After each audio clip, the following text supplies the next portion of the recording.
Welcome into tonight's session of not Cyberpunk Red, which is what I almost said because that's what it used to be. Oh, that's not where we have not this Cyberpunk. Lovely, right? I know this lovely Asian fantasy inspired game that we're doing. Welcome to everyone. Hope you guys thoroughly enjoy. I'm going to give a quick shout out to The Forge. It's our hosting service for Foundry. If you need Foundry hosting, check out The Forge. Without further ado, let's jump in with everyone, see where everyone's at with themselves, and you know what's going on with their characters and everything. As they just finished dealing with some bandits, they almost talked out of the comp, but they didn't quite talk out of it. So, start off with Yang. And Emiko took him out. Which we're gonna get to that actually. Gyang's not particularly thrilled at this point.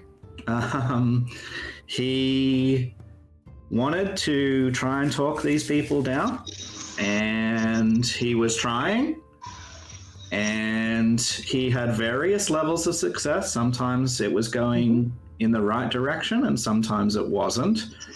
But after a pretty short amount of time, as the bandits started to be maybe a little bit rough or defensive or aggressive or whatever, the rest of his companions, or some of his companions at least, started to retaliate, and this built very quickly to a not social situation and more of a attacking people and hurting people situation, which is not what Gyang would have preferred. He tried to calm people down and direct people to a different course of action, both his companions and the enemy, or these bandits, not necessarily enemy. They could have been friends, but that wasn't successful. So he's conflicted, I guess. He's conflicted. Yeah.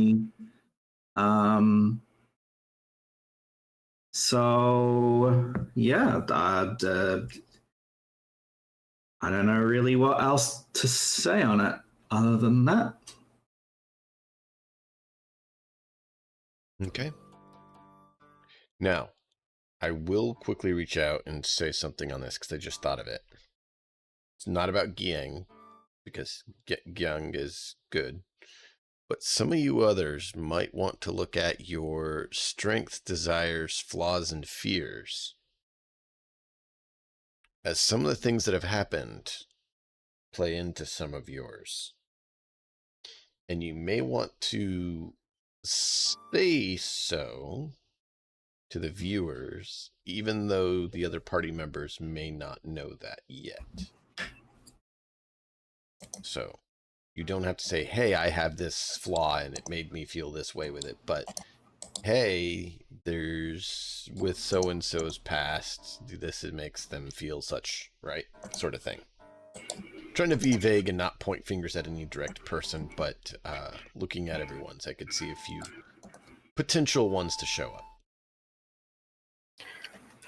Right, so I think Bilvard, he's just kind of woken up, right? He's confused, he's dazed, he doesn't exactly remember what happened, but something is painfully clear. He remembers trying to help people.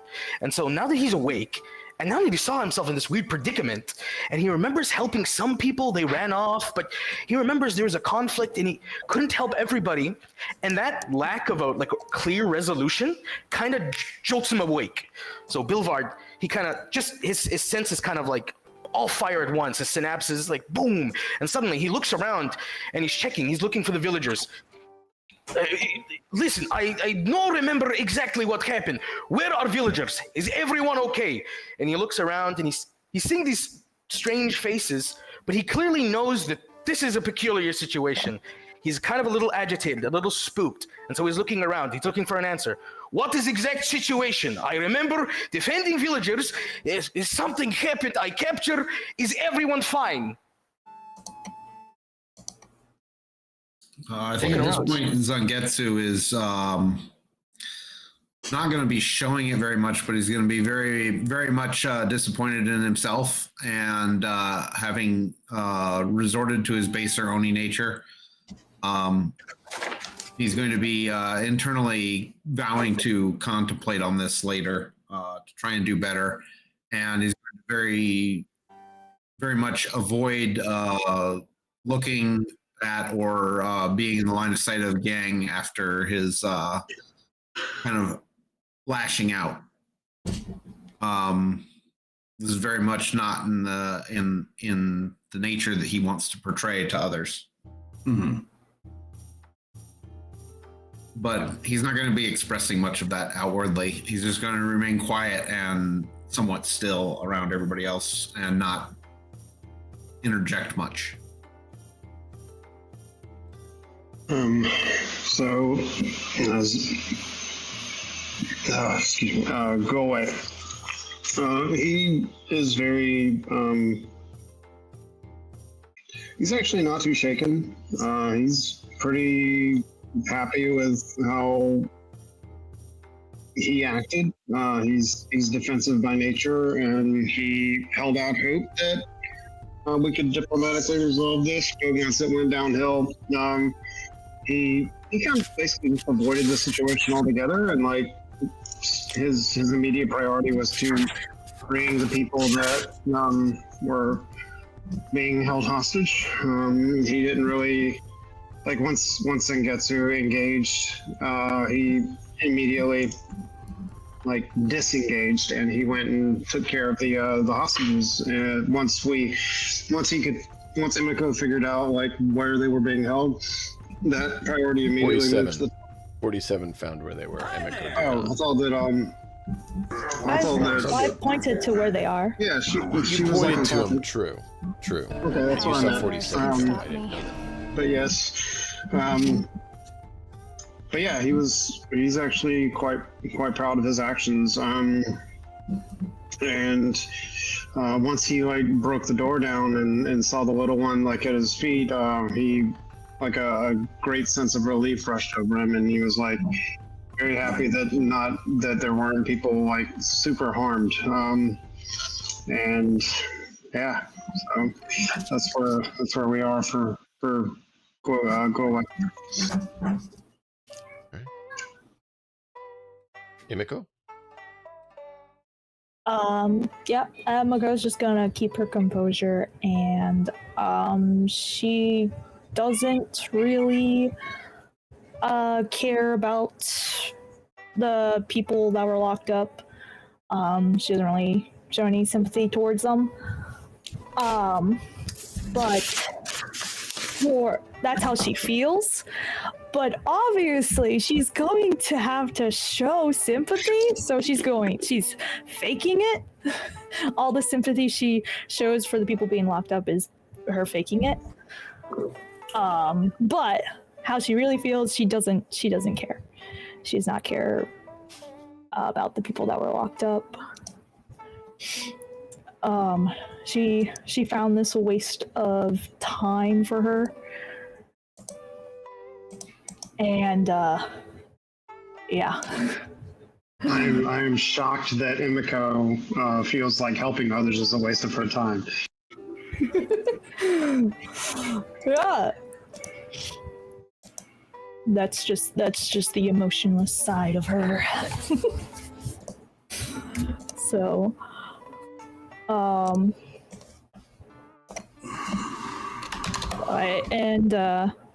she I would say she does hope that she didn't lead anyone on with her going, taking hands in your own, just taking action in your own hands. What? Isn't that the whole point of Emiko's existence, is to lead people on? She doesn't, but she doesn't want to show violence. Like, she only does it. She only did this because it wasn't getting anywhere.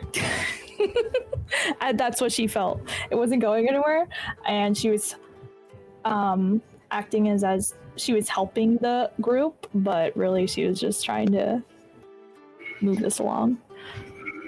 Just doing what she does.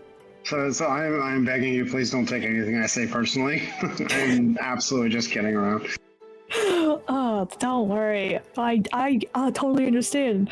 It's just like when we were like getting you on about Boss. It means nothing. Oh, yeah. Yeah. We like the energy. We love it. Which that's kind of my character though. That's kind of how she is, and she's not meant to be a likable character.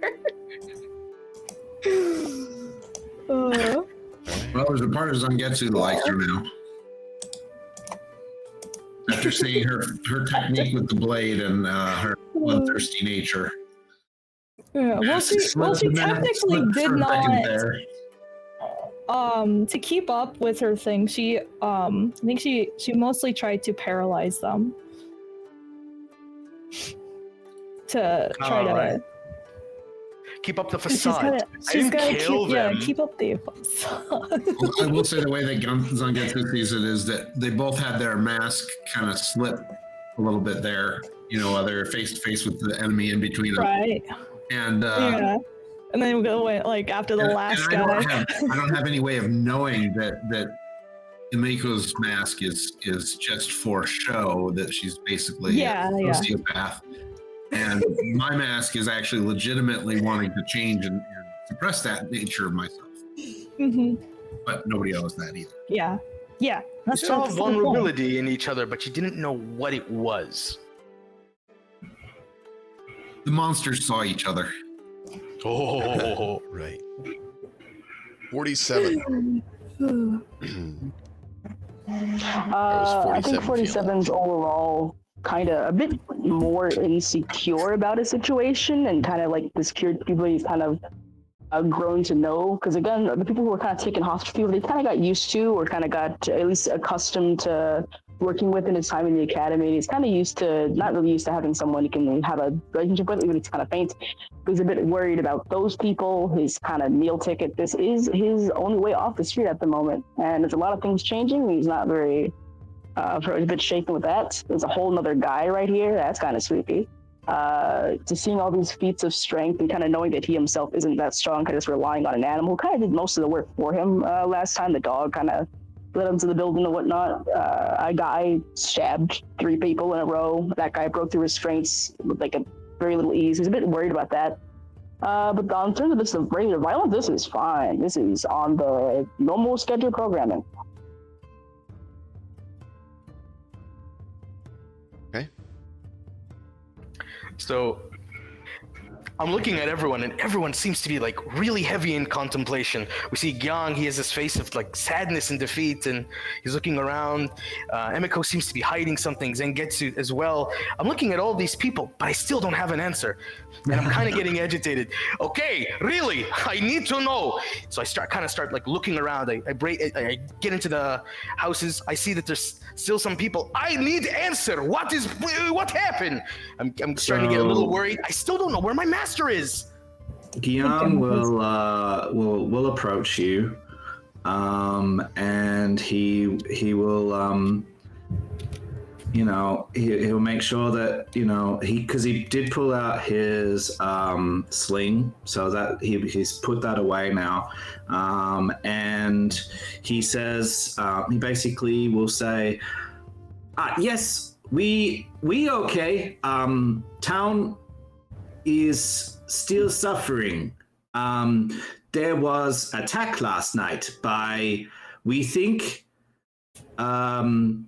either something demonic or those that are allied with that, because people were taken and people were hurt. We sent here to check on people. You were helping people before we got here, and you got captured. We have freed you and the others with you, but we haven't seen rest of town yet to check on them yet. We are going there to do that, but we're accosted by situation with these people who do not live here.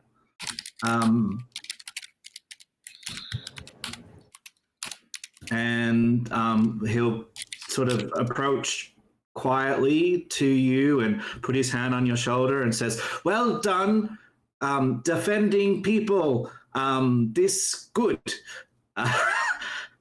And tries to, just calm you down a little bit. Right, I'm hearing this.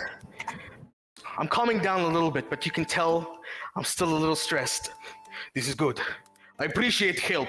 We need to check as soon as possible. Make sure everyone who is here is okay.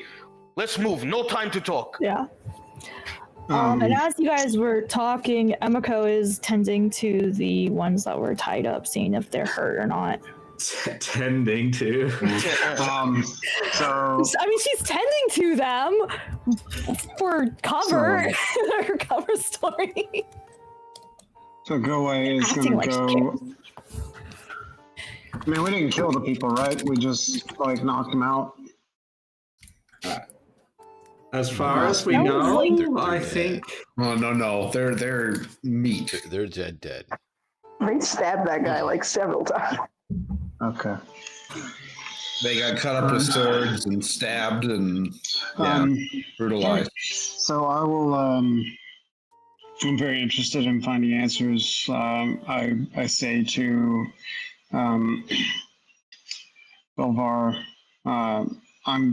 if you'd like to accompany me around, I'd like to also figure out what was happening and if this attack was happened because of people in the village, or if it was a staging ground. So I'd like to walk around I'd like to search the village, one for other people, either good or bad, to see, or if there's any like notes or correspondence, etc., to see like maybe what happened. Right. I mean, I definitely they agree. told us though Right. what happened. What? They told us what happened. We were talking with them, and they were telling us what happened before we like kept on attacking them. Essentially, the people that had moved in that we're calling thugs, right? They essentially, this is at least what I understand based on the narrative from last time. They declared that they didn't tie anyone up, they didn't hurt anyone. Basically, they found this building and these few buildings without people in them. They did know that the people were tied up, but they didn't really care. They moved in and said, well, it's ours now. They're not using it, right? We're going to use it. We are in need. We're going to use it. And so, and they were using it for shelter and using it because, you know, there were bad things and that they were hiding from the bad things as well. And so, and then, basically they were favorable to certain things that we were suggesting, like, you know, potentially doing the right thing and helping people, but you know, they were less favorable to others, like when Guiyang suggested that they were involved in tying people up, they really did not respond very well to that because they didn't do it. But they also didn't help them, which would have been the better thing to do. But yeah, the situation is, as far as they told us, whether we believe them or not, that they were just opportunistic, really. Sure. I'd like to search. I'd like to search, like, just either the village or the place where they were, or something to. Wait a minute, hold on. So the people were tied up in the barn. I wonder if there's anything in the barn that can help us figure out what actually happened with the people. Right. You could also in addition to all in addition to asking the people, yes. But I would like to check the barn first. Now, you did request that I follow, and I absolutely didn't. I want to check in with everybody, see as many people as there are here and what we can do for them. I will admittedly follow, though I'm a little dazed, and so I'm constantly, as I'm following you, I'm checking my head for any like bleeding. Did I really hit my head? I have never seen a bear man. That I'm probably still a little dizzy. That's never saw that before. Do you say that out loud?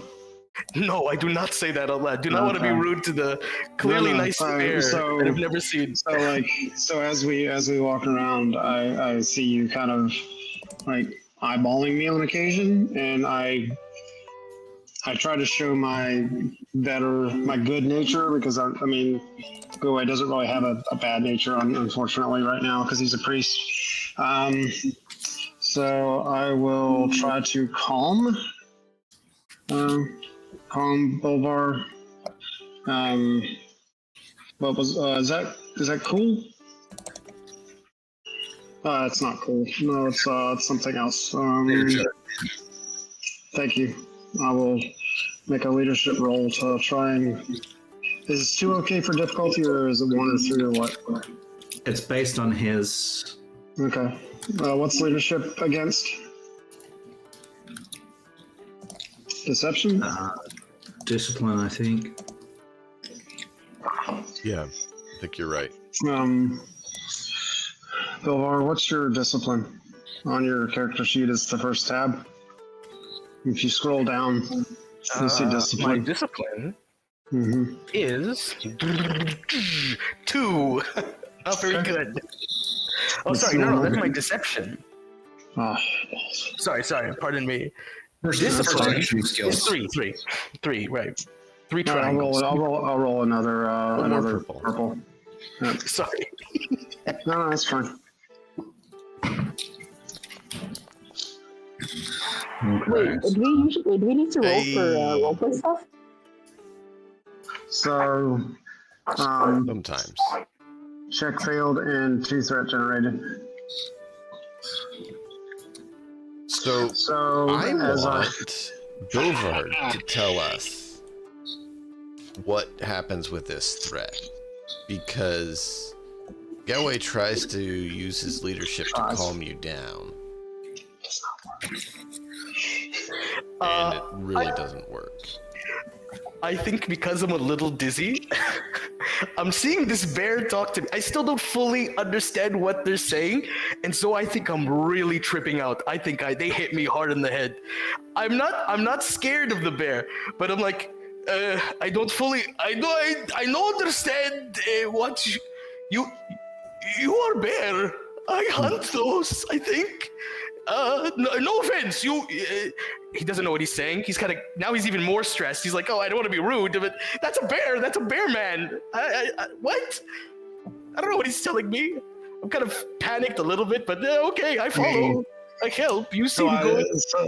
So like I hear you talking, and I try to smile, but instead of smiling, it looks like I'm like not growling, but like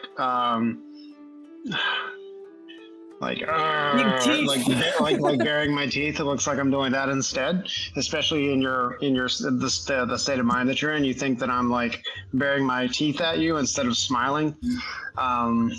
So that probably doesn't help any.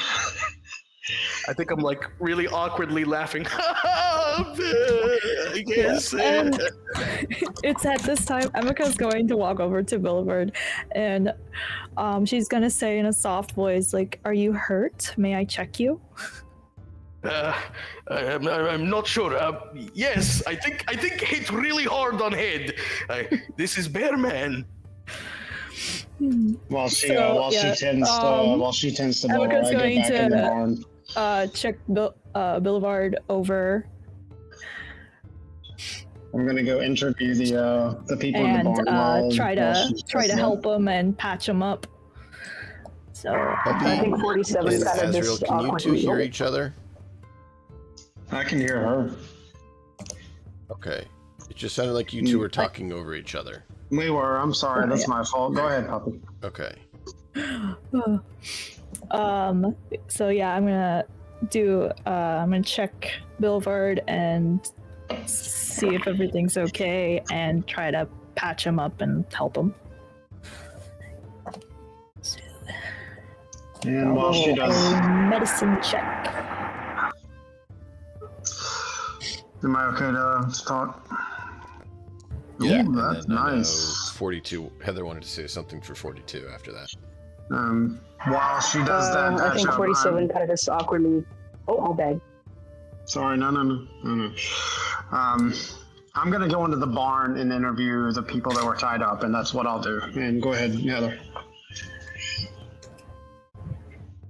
I think 47 kind of just awkwardly pats both Billard and Emiko on the back because he had a similar experience, and then goes to go help Galway because he is pretty well acquainted with these folk, and he is kind of concerned because he does know the family personally.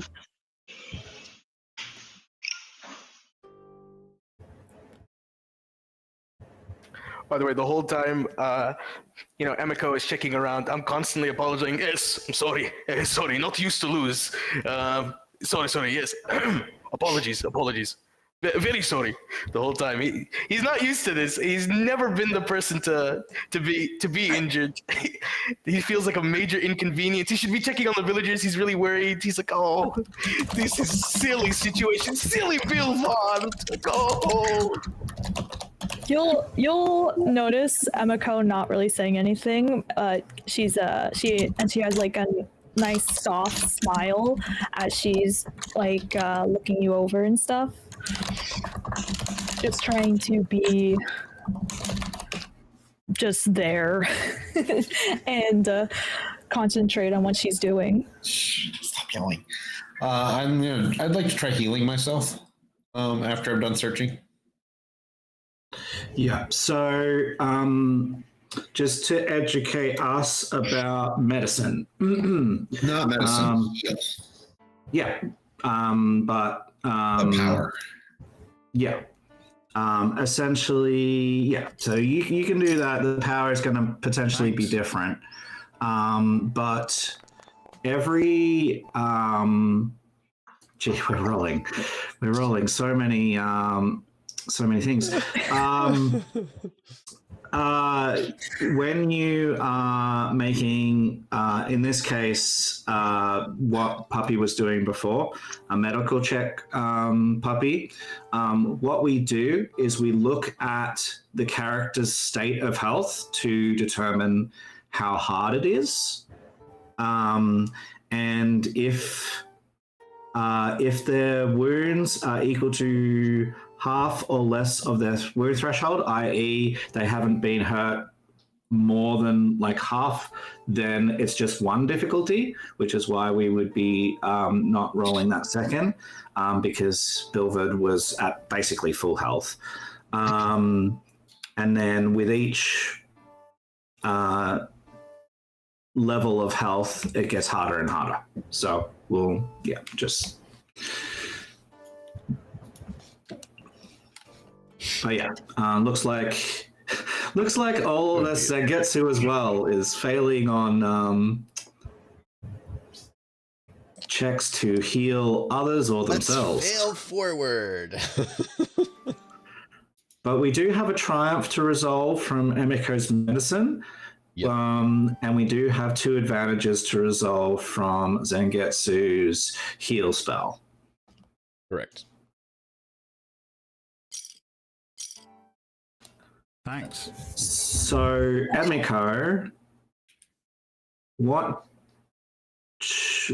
you failed to figure out how, like, to Thanks. or improve. I failed to like because it could be like head Thanks. trauma, and she like can't really do anything about that here.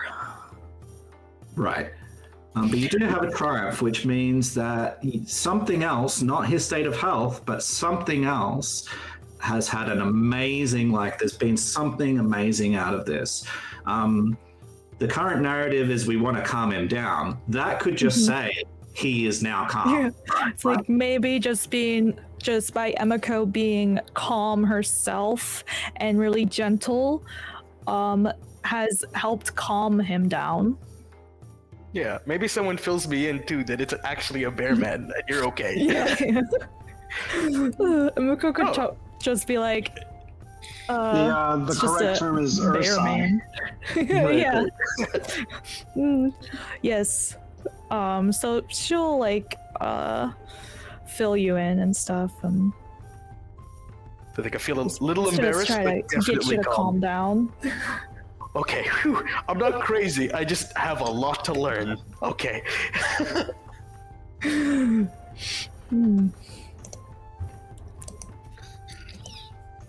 Nice. And then Zangetsu, you failed your heal, but you have 2 advantage. How did you want to spend those? Maybe that gives me a boost on my next attempt to heal myself because I better understand how I got injured. Sure. And then I will try again, putting me at 4 strain. Wait.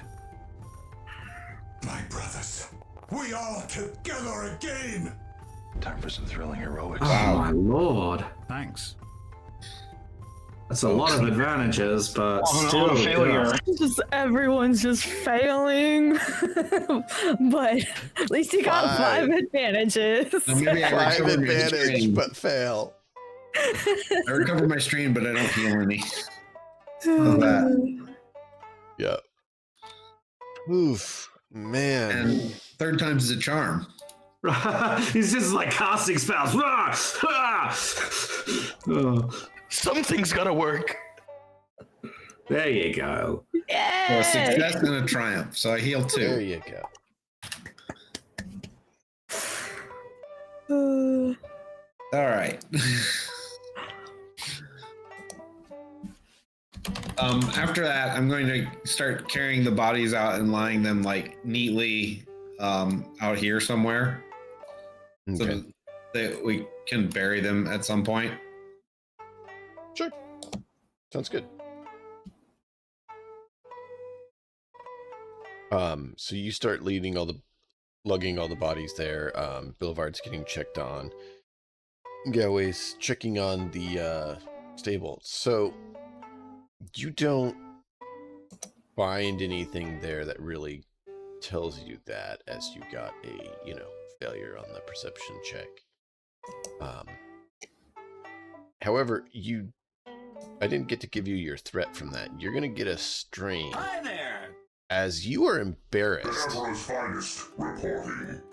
you step on a rake and it hits you. No power As in the you're verse can not stop paying me. attention, trying to look around. That's So just incredible. bam. Ow! No, that that hurts because the snout, like it's just smacks the tip of my nose, and oh god, it really doesn't feel good. So it hurt, and you're embarrassed because everyone looks and it's like, ooh.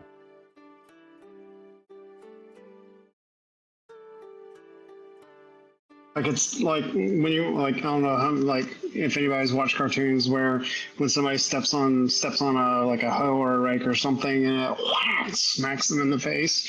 That's how it looks right now. Yeah, my son kept taking it when he was younger and leaving it in the yard, and he did it to himself a few times. It's real. It happens.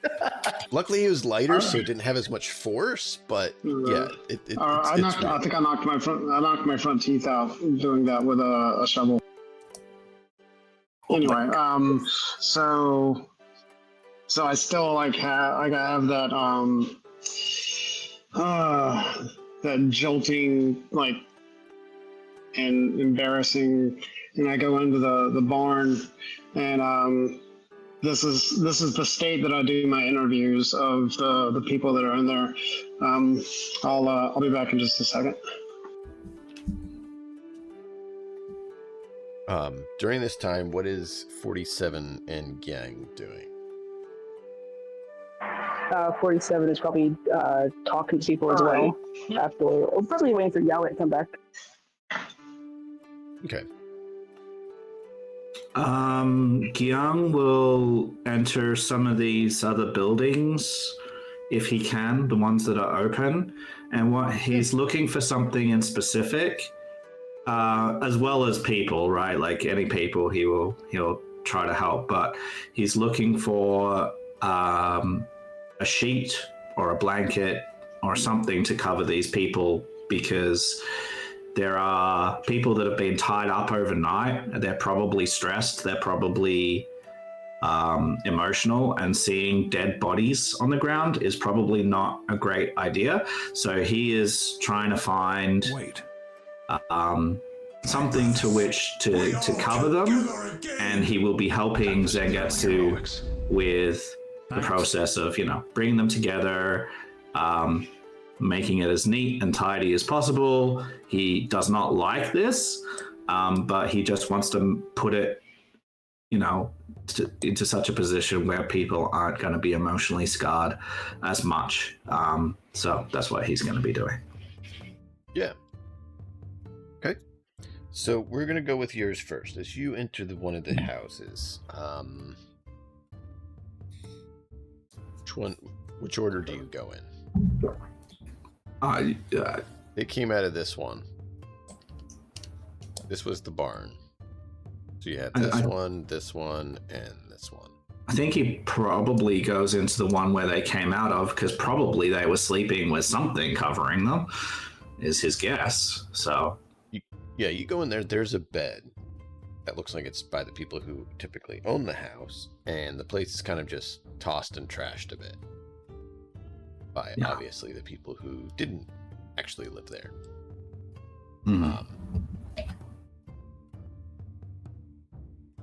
That's where we're at with that. 47. While you're talking with the villagers, you find out that the guys you took out were planning on selling them into slavery because they're already tied up, so why not? It makes their life easier to make a profit. and that they came in to this area after everyone had been tied up because they could easily acquire, fun because they knew that the demon sect cult had just finished the issues in the area.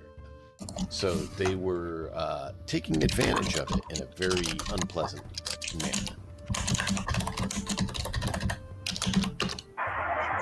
47 is kind of trying to keep his cool a bit, but it's kind of clear that he's not. The knife that he kind of kept, he just kind of just brandished in his hand. He's not really aiming at anyone. He's kind of just standing and shaking as he listens. And the dog is kind of pawing at his leg. But he nods and he kind of goes outside. Well, actually, no. Go with it. Yeah, he knows. So I guess he walks outside to go see what the others are doing and kind of give out the information that he just got in case it could be useful. Yeah. Does not put the knife away, which is probably not very smart, but I don't think he would. But yeah, so you now know that these guys are just a group of bandits or thugs who are, probably became that because they're down on their luck, as you put it. But we're not planning on doing anything very wholesome in that they came as opportunists right after the attack that you all know about.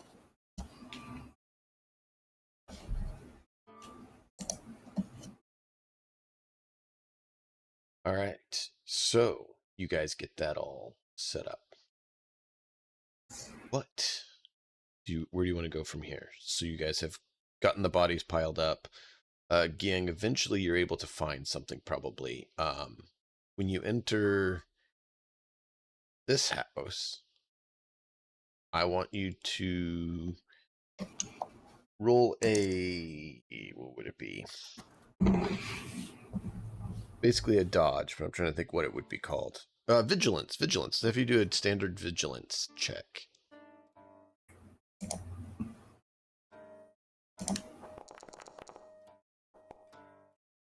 Yeah, I fail.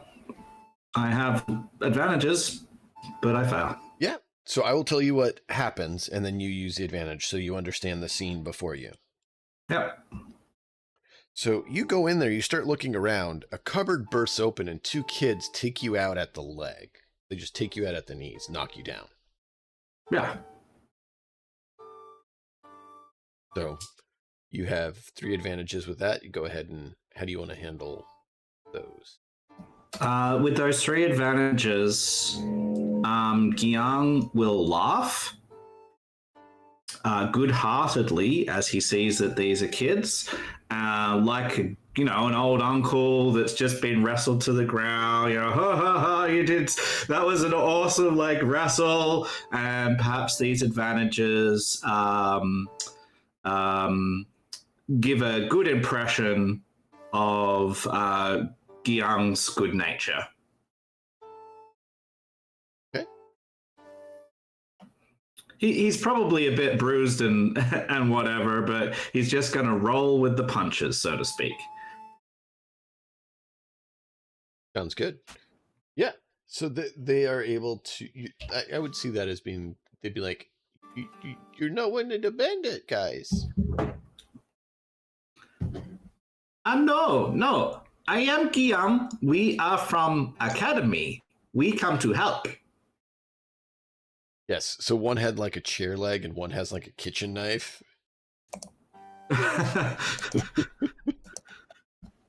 Oh, okay. Sorry. I thought we did not know that. No, it was good wrestle. Good wrestle. Well done. You knocked me straight over. Ha ha ha. We hid when bad guys came, and then we heard the other bad guys, and so we stay hid, and we got to protect our house.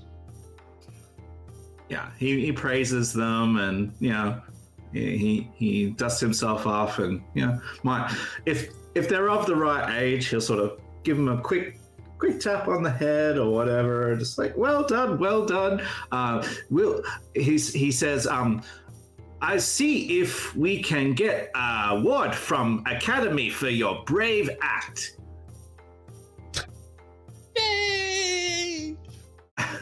Yeah, they're probably like I don't know, 7 and 9 or something. They're, not that old, but not like infants.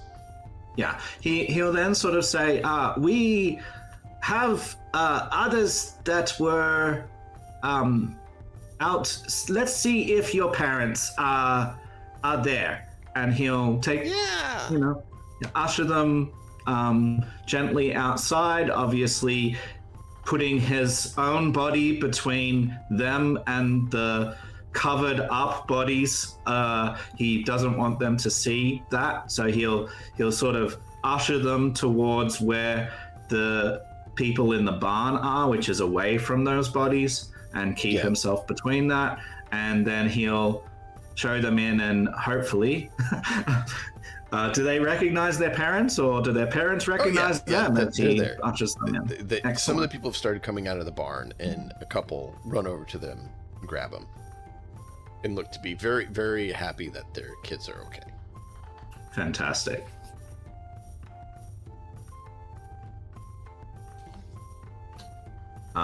He'll let the parents know that the kids did a great job of defending the house while even without them, and that they should be praised for their bravery. Nice. Yeah. Right. Well, cool. Is there anything else you guys want to handle in this village before you head back to your mentor and report in? I think we want to check in with these villagers and see if there's anyone missing. Because they would know their own community, if there's anyone that's notably not amongst them, and whether we need to go and see if we can find them. No one from their community is gone, but they know that some of the group from the academy that were here are missing. Okay. Cool. Then I would make sure that all of us know that, in case some of us weren't in the room when they said it. Gian would deliver that message to all of us, and he would be waiting out the front, and would be keen to go looking for these people that are missing. He would ask these adults if they know any details, like if they remember these people's names, or what they were wearing, or anything that would help us identify them. Yeah, so they would know the master and one of the students who were more of a senior member from the academy that were there. But they didn't know Bilvard and the other new recruits from the college that were there. And they'll tell you that Bilvard was the only one who's not currently missing. But there's a few others that are currently with your mentor up the road. Suspicious. Suspicious. Cool. Anyone else? They didn't seem like they had value in us because we didn't have skill. Right. Right. So I think I'm looking around. And just to double check, all the villagers are safe, right?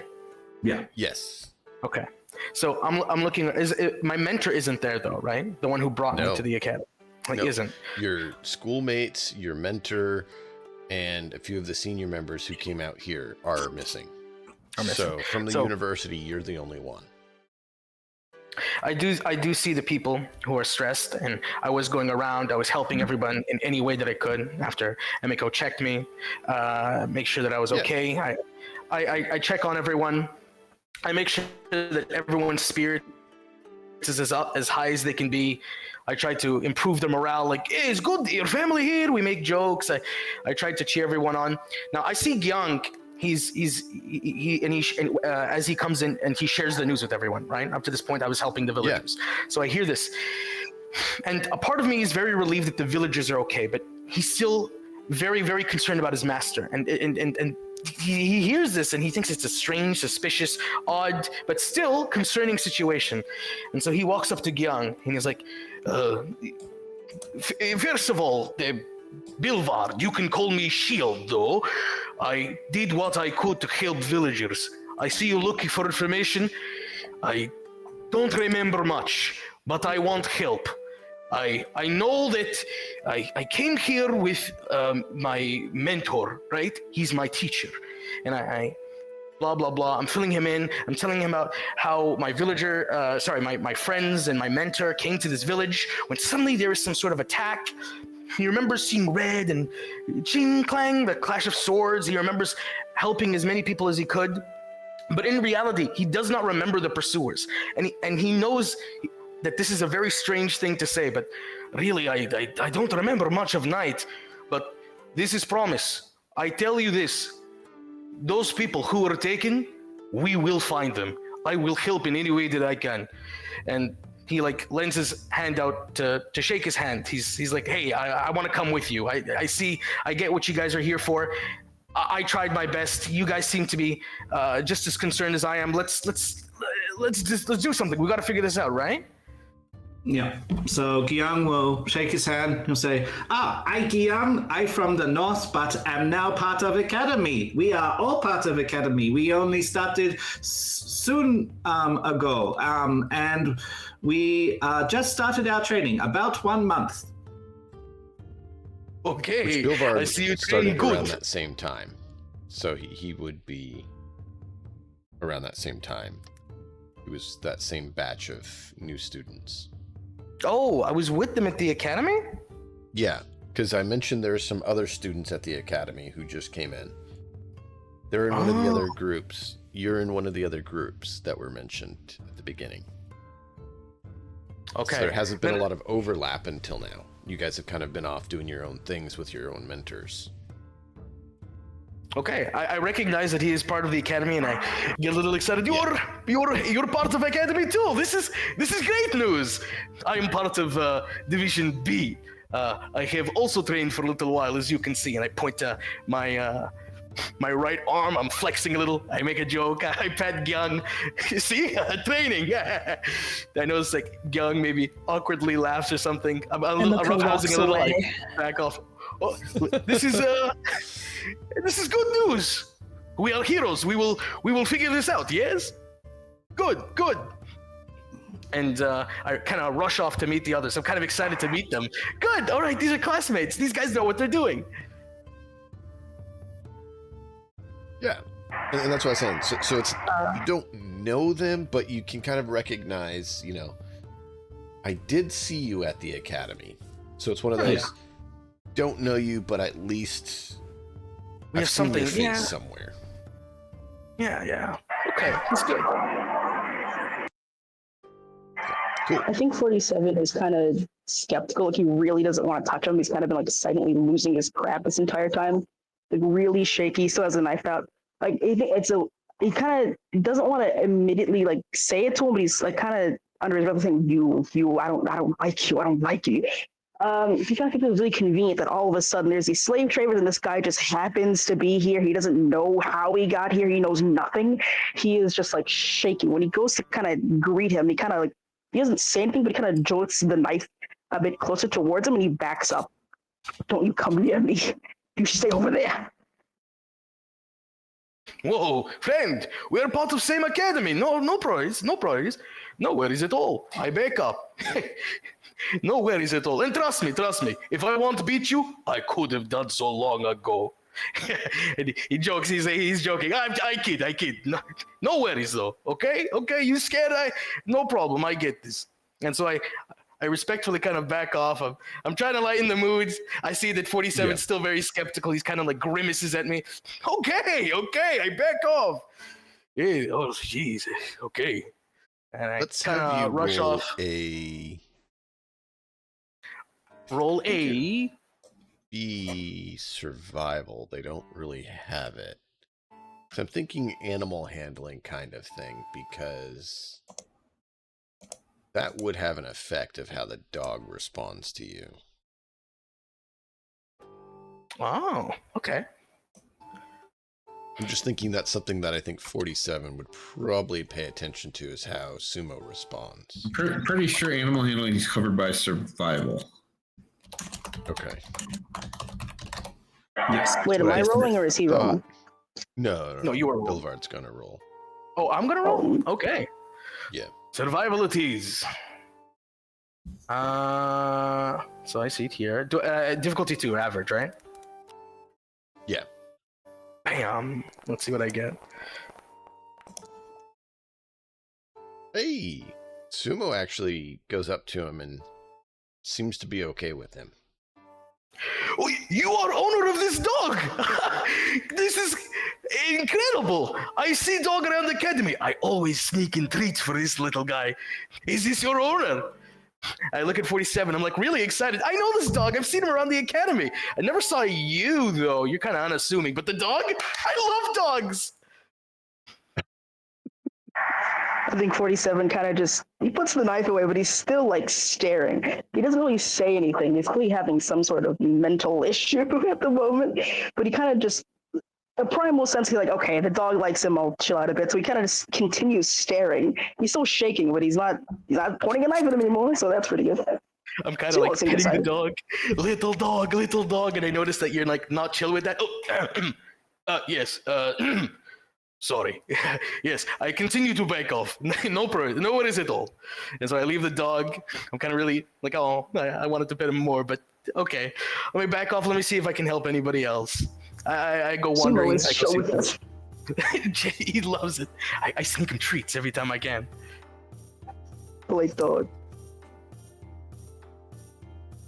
That's about right. Okay. So yeah, you guys are able to find that info. Is there anything else before you guys head back? So how far is this village from the academy again? Sorry. Not that far. I can jump to that scene. It'll make more sense than if I try to. Okay. Just so that we've got an idea, because if it's This is the one that's like in the picture. So, Right? It's just outside the academy. so like, as once Emiko finished up, you know, checking everyone and making sure they're all right, as the group was all talking, Emiko was starting her way back to the academy. She's like, I'm done here. I have nothing more to do. So she started heading back before the group.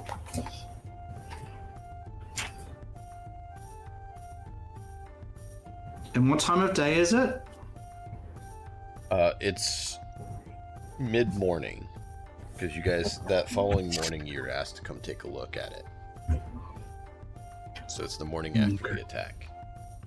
Yeah. Is my piece on the board? I don't see him. No. Oh, Billard. No. Oh, there he is. Bill Bart's dead. Emiko killed him.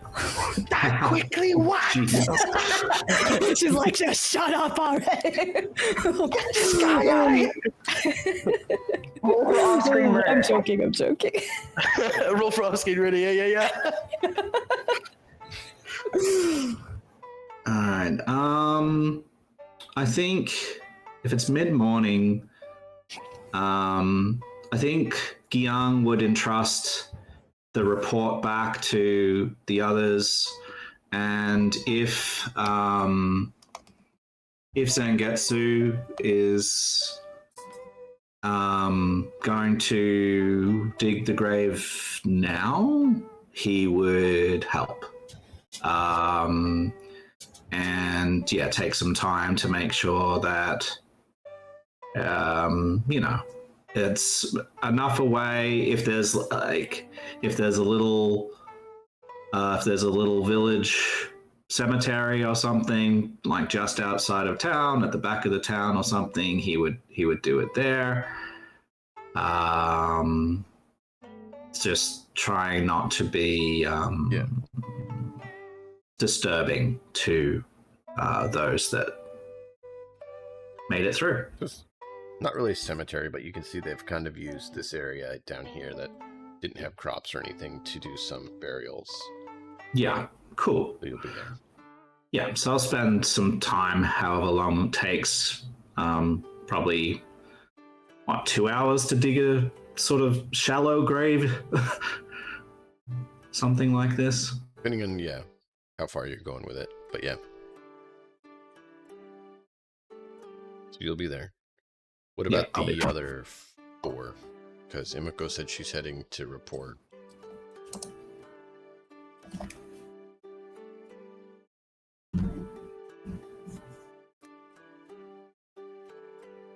And Getsu's helping Yang, is that correct? Yep. Yeah, I'll dig graves.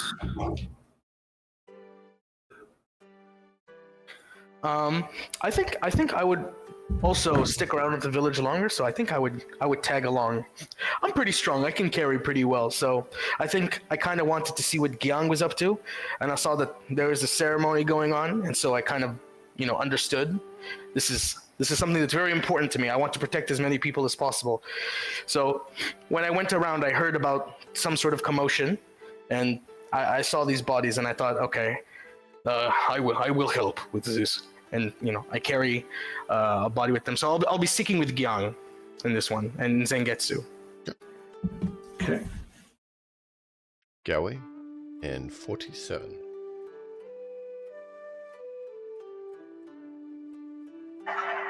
I don't think 47 is kind of like willing, very obviously not willing to go to this funeral for obvious reasons. So I think he'd kind of sneak off back to the little wooded area he's usually working in and kind of just calm down there. He's going to have a small reputation with the Academy for wandering off anyway. I'm sure the others will put in a good enough report for him that it's kind of excused. So he's going to go wander off in the woods and kind of cool down some. Okay. Hopefully, Gue at the very minimum goes with Emiko. But Gue's player is away from the keyboard just a second. Yeah. So we'll see what he I says. think- So for right now, apparently Emiko's the only one headed back to report in. Yeah, potentially with Gue. So Emiko. Emiko left as everyone was talking. She's like, yeah, I don't care about all this talkingness. I'm leaving. Yeah. I've done what I came to do. I'm out of here. Nice. All this yada yada yada. Yeah, Emiko, you get back to your mentor there. You see he's kind of bandaged him up. It's like, you're back. How did it go? So she'll explain the whole situation, that we found some, what looked like potential thugs in this house. There was people tied up in the barn. They're all safe now. There were like some fatalities of the thugs, and she will explain that they're one of the people in our groups are in our group is a little injured, but they should heal fine. And she checked everyone that was tied up for injuries. And we found this guy, Billivard. It says he's from the academy as well. He's in another group. We did not... he was the only one there. He says he had a master that was not there. At that, he seems very disappointed that that only one was found, but not at you, that circumstance. It is what the masters feared. I'll need to go and report this. Would you be able to take care of these two and help them get back to the academy? Yes, of course. And just like bow her head. But he's gonna head back to port. While the rest of you finish up what you're doing. Yes, and she will tend to the guys over here.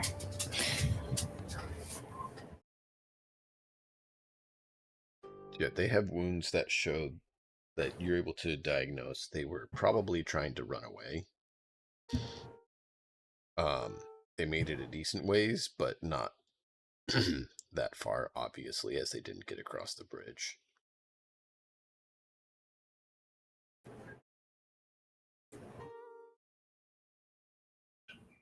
She'll just keep them calm and do a quick look over and try to see if there's anything anyone missed. Medicine check. Let's see what the medicine check says for you. What state of health are they so that we can get the... Physically lightly injured. Okay, so more than half of their health? No, so it'll be one difficulty then, puppy. Okay. Alright. They're checking who right now? The villagers, right? Ooh. No, some 5 success and 2 threat. Oh, wow. Well, I guess I succeed at finding out some stuff. Yeah. You're going to get 2 strain as Nice. you start really getting on edge because you see some very similar markings to what you were recently doing.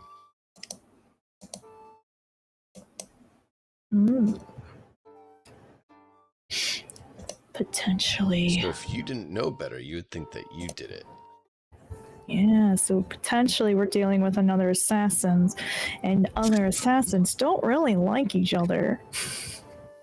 No. So that is the threat, is that you're like, oh, I did it. Wait, no, I didn't do it. I wasn't here. It's like, wait a second, this is one I didn't do. Which makes you one of the few. It's like, also, out that... like, maybe it's like, are there someone trying to frame me for a kill I did not do? Well, no, you do see enough differences when you look close enough. Okay. But, so it's not like the like same, gotcha. Right. But the same it style has a lot of definitely like something I would know being trained to be an assassin, and this is like, well, you learn in assassin school.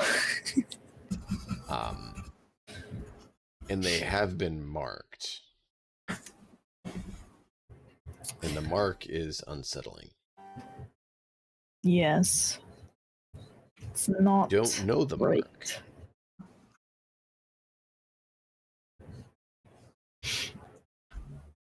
They have a mark that was put on that you're able to find with the 5 successes. Normally a mark is not good, so definitely just kind of like, well, this isn't good. Out of curiosity, just to double check, who did they just do a medicine check on and they have a mark on them? Emiko did a check on your colleagues that you were out here with. Oh, so it wasn't just us 5, or whatever amount we are. It was you and your group, but these 2 were in your group, were not in town, weren't in the village. They're outside the village. If you didn't have amnesia from, getting your head, smacked into a wall, you would have known that your master told them to run along with you. And so they did as they were told after he really pushed them to. And they got knocked out on the way down. Right.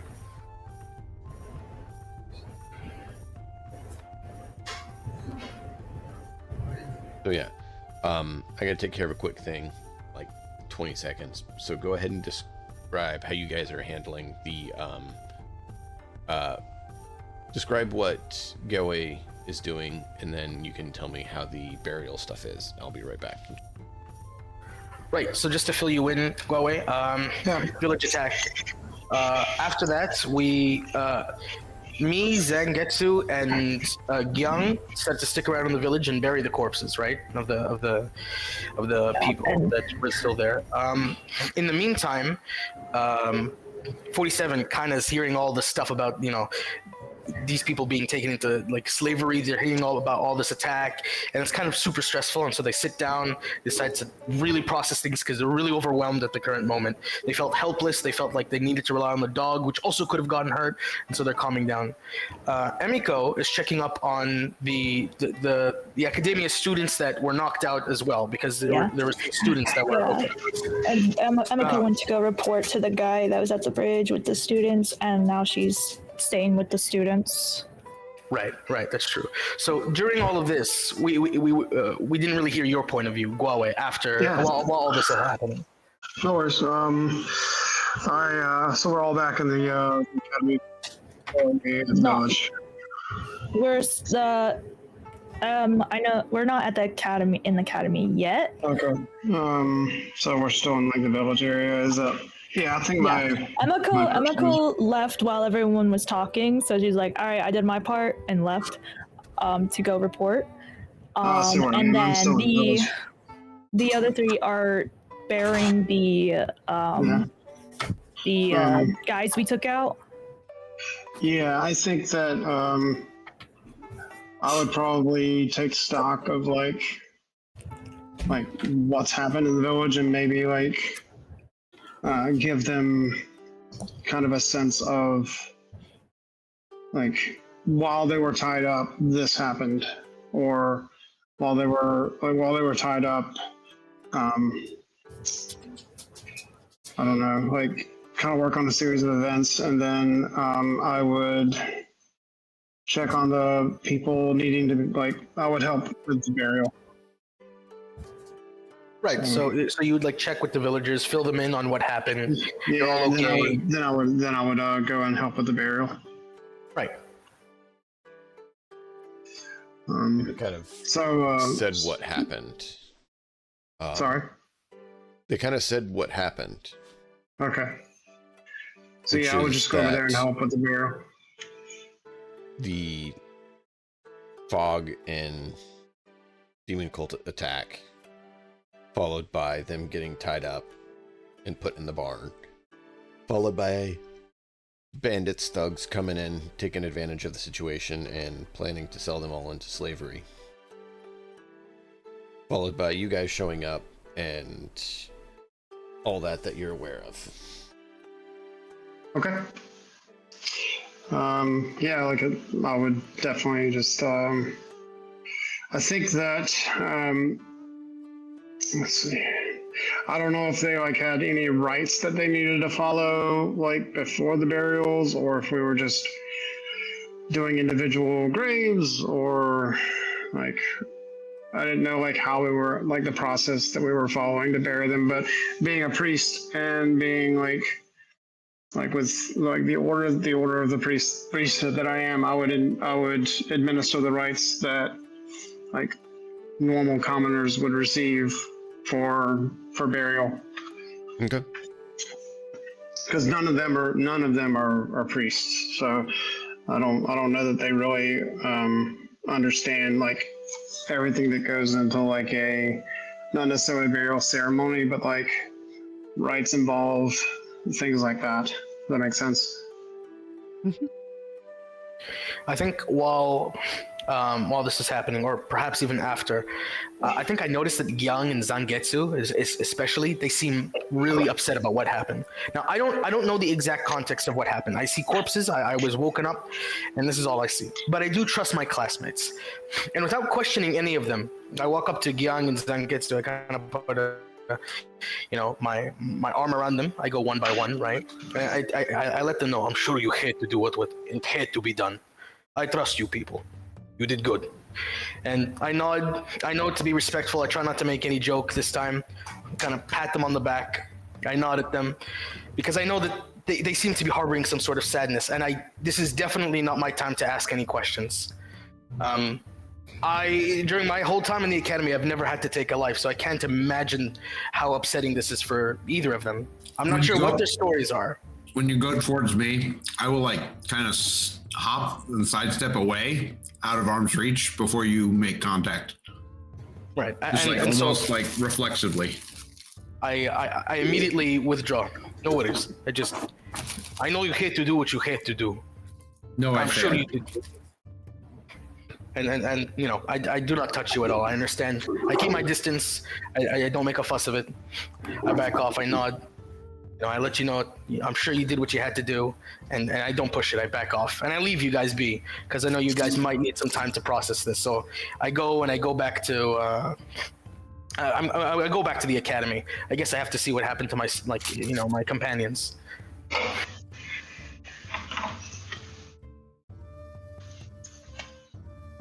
Okay.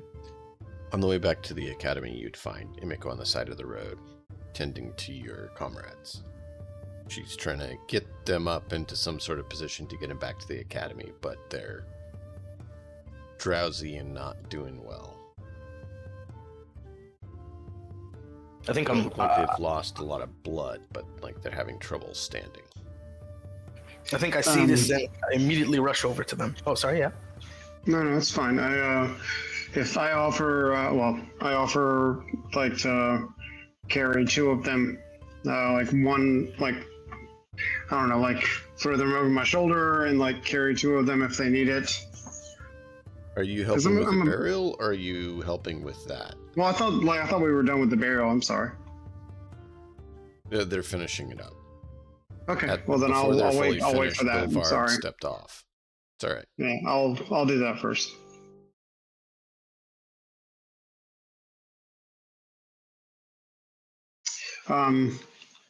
Let's see. Do I need to roll anything like religion for the burial stuff? Go ahead. Yeah, let's have you roll religion to see Yeah. how well you do on that, which is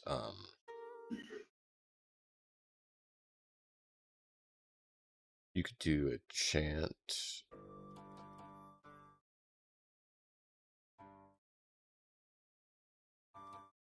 I'm looking. Oh, okay. Yeah, that's fine. No, it's fine. I'll do a chant.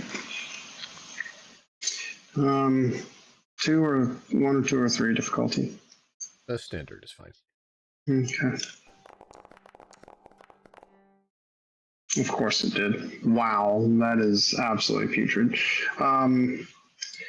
I can imagine that I don't know, maybe in the fighting I forgot a really important part of the ceremony, maybe just forgot one of the rites, or maybe got them out of order. But the advantage piece is that none of them know either, so they don't know that I screwed it up. All right. Yeah, I think it's also fair because this is your first time, really, you're a peaceful bear. You're seeing dead people in a mission that you were a part of. It's kind of like, oh, damn, your brain's a little scrambled, yeah.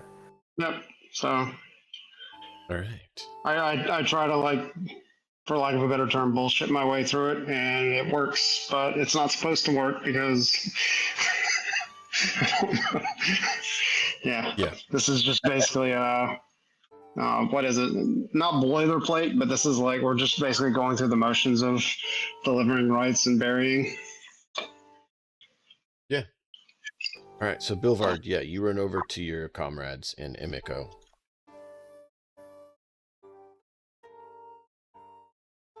Right. Okay. So first of all, I'm very relieved to see them. So I kind of rush over. I know Emiko just helped me, right? So I kind of I immediately rush to Emiko. Emiko, what's the situation? Are they okay? I look at all of them. I kind of pick up one of my comrades. He's one of my friends, so I just carry him, look him around like he's a doll. Would I know if they should be picked up or not? It should be okay as long as you're not, thrashing them about. But I'm not thrashing them. It's a buddy I know. It's more a torpor that has hit them that's making it so they're not able to function as well. Okay. Did the guy tell me to stay here at all, or No, he said make sure they're good. Okay. So I will just basically relay to Boulevard to be very gentle. They're in bad condition right now. So just to be very careful. I immediately put him down. I'm so sorry. I look around, I try to cheer them up as much as I can. I know some of them, so I might be cracking some jokes. So maybe I could do like a roll, what would be something to encourage everybody? It's okay. We did good as team. First experience, no worries. I'm trying to lift their spirits. Like, it's all right. Come on, we got to get back to the academy. We got to figure things out, guys. We got to find our master. Yeah, leadership or charm. Oh yeah. God, leadership. Let's do that. Okay, I'm gonna try to charm them. Yeah, charm is probably much better. Difficulty 2, right? It's first theirs. Give me a second here. So charm is against deception, isn't it? Charm is against cool. Oh. Which makes sense here. Yeah. Oh my God! I'm Look at the just puppy. quickly looking at what a decent one would be for that. So give me a moment. I was not ready for that. Shout out to Puppies Sumo on screen. We saw them, that little cute doggy. Yep. Whoa! Look. There you go. I don't think she knew I was back in my room. So she started barking. A pleasant surprise. Yes. You know when you had something open and then you can't find it and you're like, where did I put that thing? That's My called life in a paranoia. nutshell.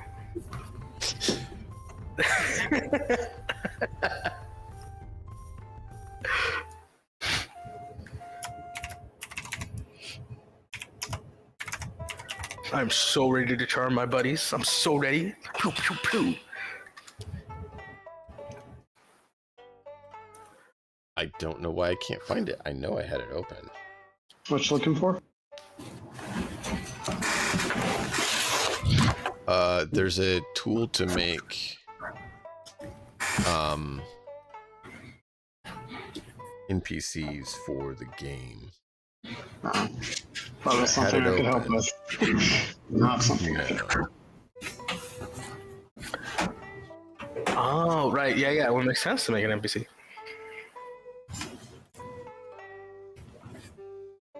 And See, guys, that's why they're the Dungeon Master. I had it, Yeah, and give me a now I second. can't find where I put it.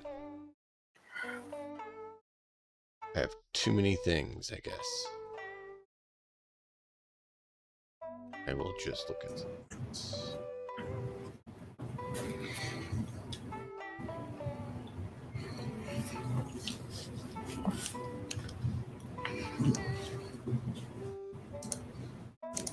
Alright, so cool.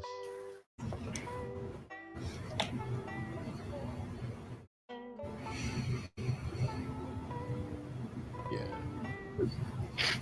Let's do it too. I can see them at least having a decent cool. And I think if it's all right with you, given that he, in this narrative, he knows them, maybe give him a I would boost. see a boost. Yep. A boost? Well, what can boosts do? What do they have? Do they have like successes, advantages? Advantages and successes. Okay.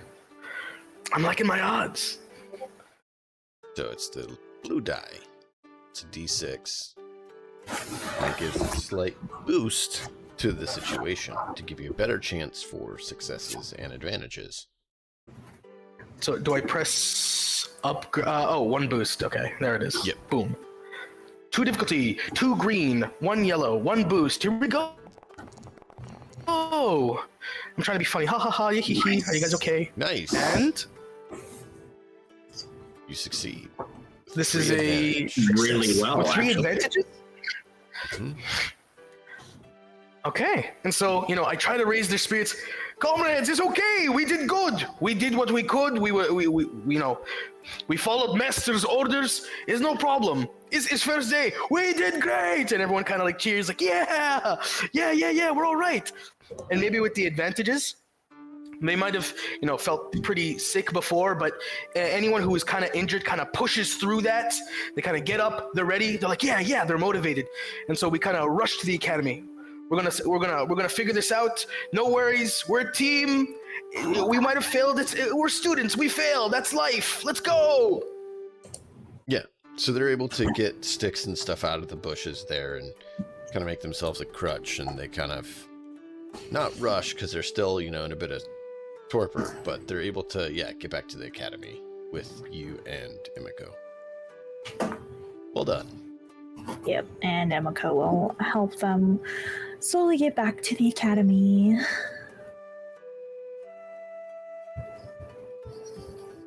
Excellent. So, 47 is off in the woods. Sumo. And then you have 3 compatriots who've just finished burying a host of bandits. What are you all doing?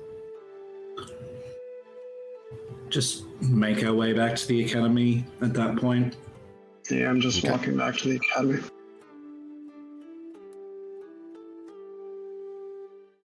Yeah, same.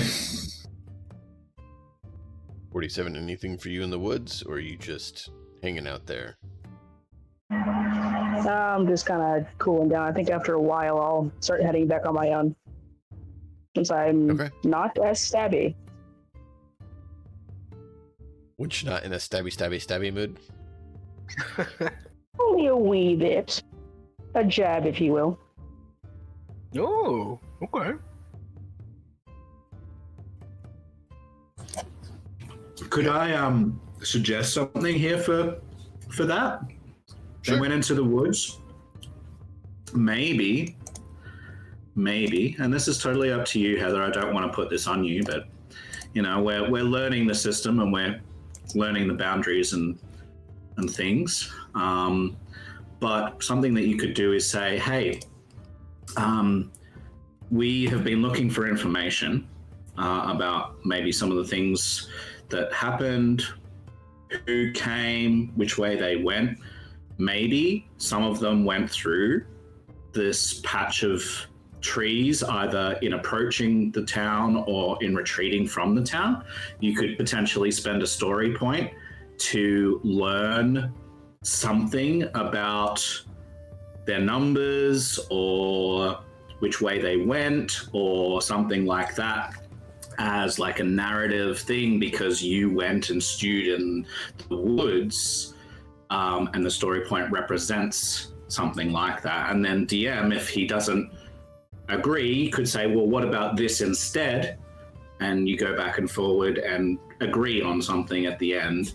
But that's something that we could potentially spend a story point on, flip the story point over to the GM side, which gives him the chance to spend more in opposition against us and learn something about the ongoing narrative. I guess the question is, real quick, story points, how are they gained and how are they lost? Because I don't think we've fully established that. Heather and I, we both don't fully get story points. For all we know, maybe this is this is a total waste of a story point. I don't want to do that right now. Or maybe this is great. We don't know. Time right? to explain it. Matt, yeah, you're better at that if you don't mind. Cool. So first of all, we have a pool.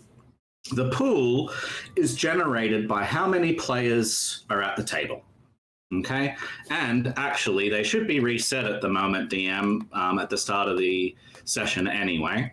So what it is there's 6 of us players, so there should be 6 points for us, 1 for each player, and there should be 6 in the GM pool, again, representing how many of us there are.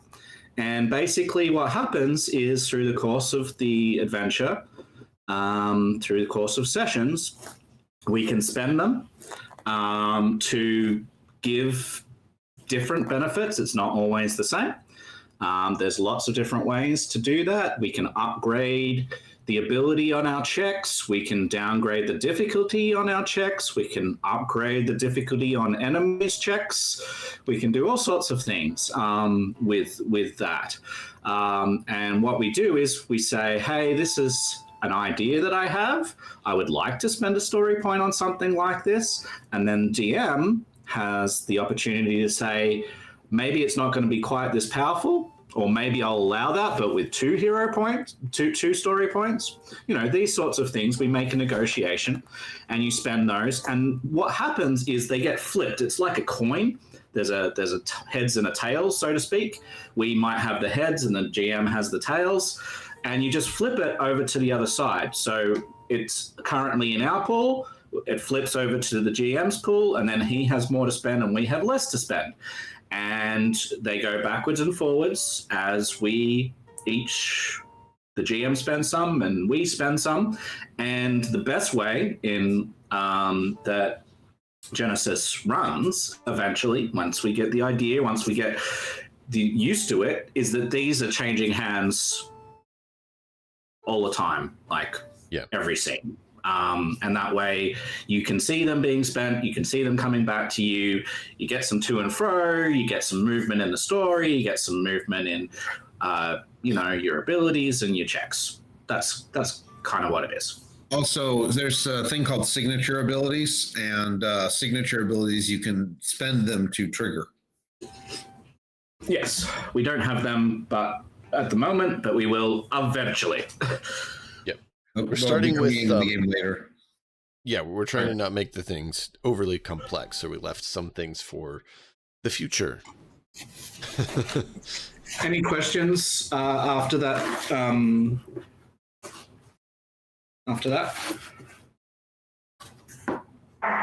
Nope.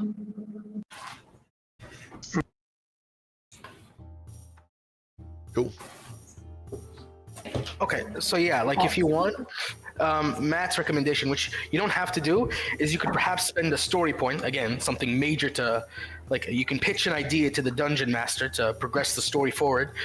Matt's idea was you could possibly, while you're in the woods and you're like, oh man, I'm really stressed and stuff, you'll notice that, whoa, wait a minute. Damn, I see a trail. And so you notice that there's some bushes or like disturbed and stuff, and you follow it in and you might see a path that leads somewhere. That's something you could do with your story point. That's something Matt pitched, unless you don't want to spend the story point or we want to save it for later. But yeah, that could be interesting if you want to see like, oh, you notice that there's a trail or something in the woods. And so you can progress the story that way. Yeah, that'd be great. That makes sense. I know these woods pretty well. Maybe I do find some disturbed earth. Maybe there's a footpath. I maybe get some number of maybe where they came from, or maybe I think there's maybe someone still here because I'm kind of paranoid right now. What do you think, DM? There's actually, I got a great idea for that. Since you want to spend a story point for it, we'll go with it. And what we'll do is you're going to get what you want, but not what you were thinking. What you were thinking is a trail. But the problem is there's not a trail in your area. Because it's not where they went. However... Can you elaborate on that? I'm not sure I get it. They didn't go through the woods that 47's currently in. They went another route. So it would change the story to switch where the path went. Yeah. However. Okay. However. What I can do is there's an old man in the woods who asks you if you saw the strange... Yep. If you saw the strange group heading east from the village. They seem to have some people tied up in tow. I tell him I don't, and I kind of like press him for more information. Still a bit shaky. I kind of calm down a bit when I see him. It's, well, your face is definitely nice amidst all this change, but I do kind of prod him for, where? What were they wearing? Where are they going? More information, please. Well, I don't know who they were, but they were very much not pleasant folk. They had some individuals bound and being dragged going east. It's very strange. they had them bagged, so I couldn't see who they had captive, but there was, what was it now, 3 of them anyways, that they were dragging east. The group had very strange outfits that I've not seen around here before. I believe I heard stories tell of a demon sect that wore something of the like.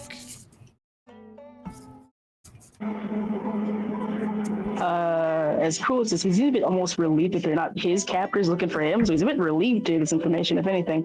But he's still quite annoyed on the principle of the matter, and he nods, he thanks him, and he asks if he knows anything else. Is he okay?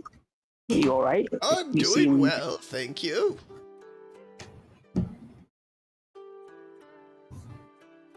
That's good. Sorry, I kind of panicked. It's fine. Yeah, this is fine. I accept it. What happens in the woods, I guess. 47 what happens nods. in the woods stays in the woods. When Matt gets kidnapped in the woods and only one guy hears it, does it make a sound?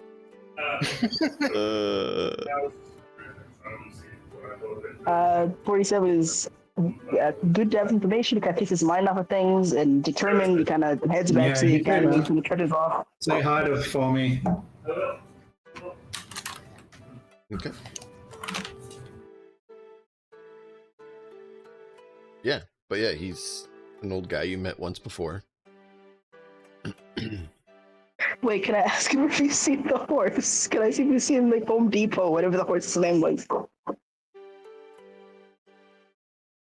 I've not seen him for some time. I'm not sure where he went. Good enough.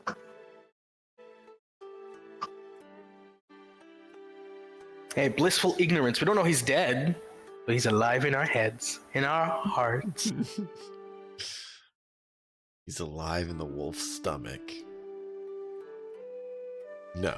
I really hope not. That was something that was mentioned as a possibility. Yeah.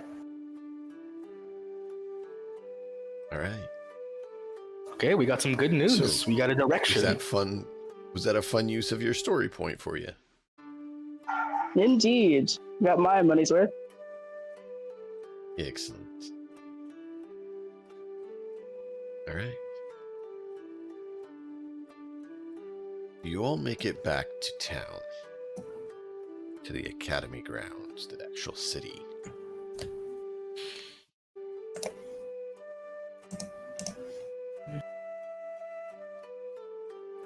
And you get a message that your teacher is waiting for you at the pagoda.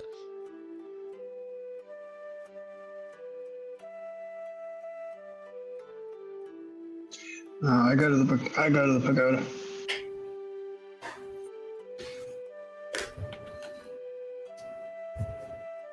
Yeah, well, I have no reason not to. Yeah, I'll make my way directly there as soon as I get that message. I won't dawdle anywhere. Emiko will get the 2 people situated, inform the other doctors and nurses on the situation, on the status of the 2 people, and once she does that, make sure they're all filled in on their wounds and stuff. She will head over there. Okay. So when you get there, he comes out and talks to you all. So I have I passed on the information that my colleague is missing. We appreciate the work you did. But now it's time that we focus and get you ready for your first foray into the tower. Are you all familiar with the tower?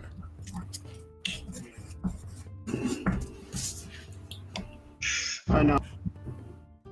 Do you guys remember the tower that was mentioned? Yes, many levels. Monster Things fighting.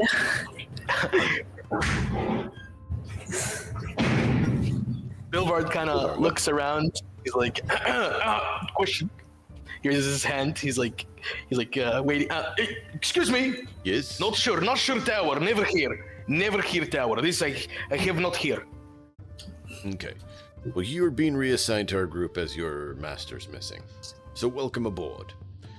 The tower is an endless tower. And every floor, the difficulty rises. The higher you can get, the better it shows you are. Okay, I make endless look small. I make it to top. Ha ha! He kind of like pats everyone. Is like, yeah, he's excited. Everyone's kind of like, shush, Belvard, be quiet. He's talking. Yes. So, whatever you feel you want to do in preparation to prepare yourselves for the tower, I would suggest you do so now.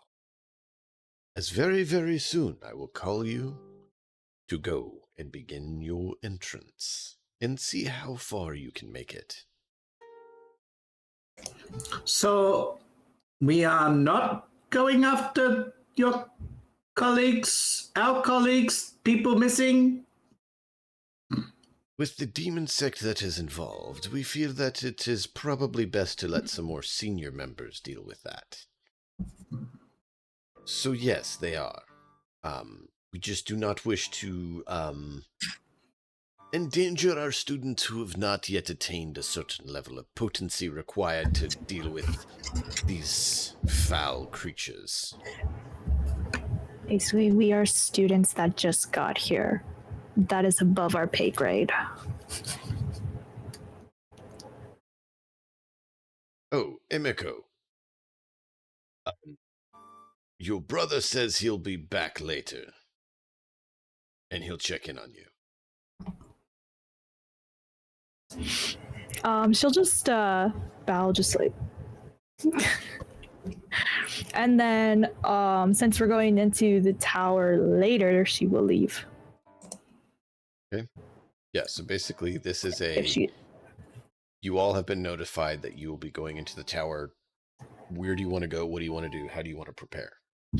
We're not doing it today. The rest of today is you guys preparing. Will we be going in yourselves individually or as a group? As a group. To start with, as a group. I want to go find someplace quiet to meditate and heal up and recover all my strain and whatnot and heal myself and contemplate on my failings. So there's the medical location, or there is the scriptorium and... just someplace quiet behind a building or something, out of the way where nobody's going to be bothered. Okay. I'm going to go to the temple and meditate. Okay.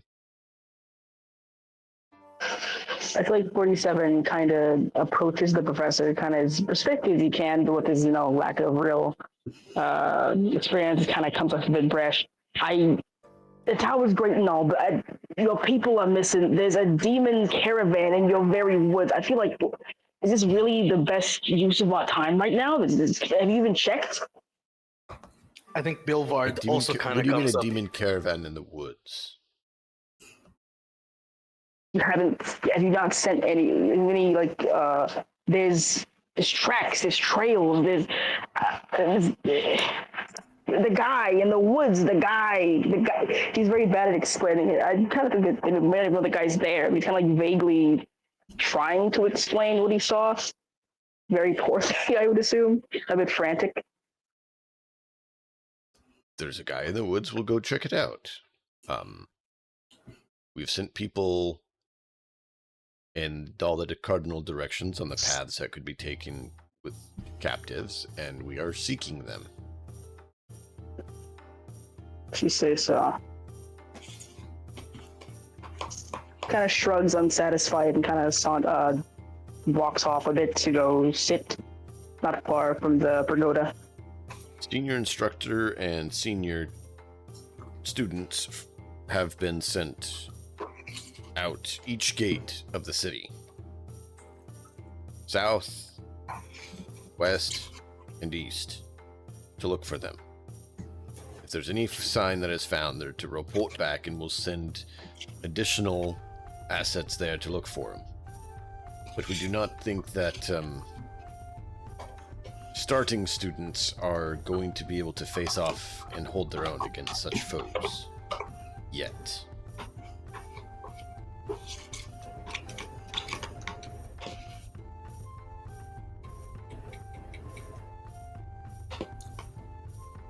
By the way, just to double check, they sent them in all directions, right?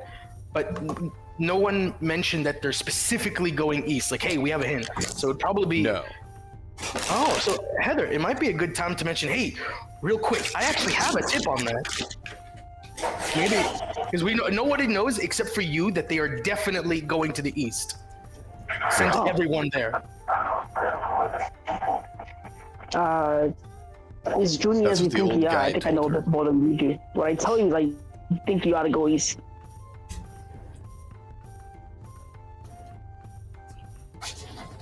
Why east? What have you heard about that direction? The old guy in the woods, the tracks that east. They're going east. Oh, you're saying an old man in the woods may have seen them going east? Yeah. Very good. Believe me all you want, but they're going east. Doesn't hurt to check, does it? So he steps back to the pagoda and scribbles down a note, puts it in 2 birds, and sends them off.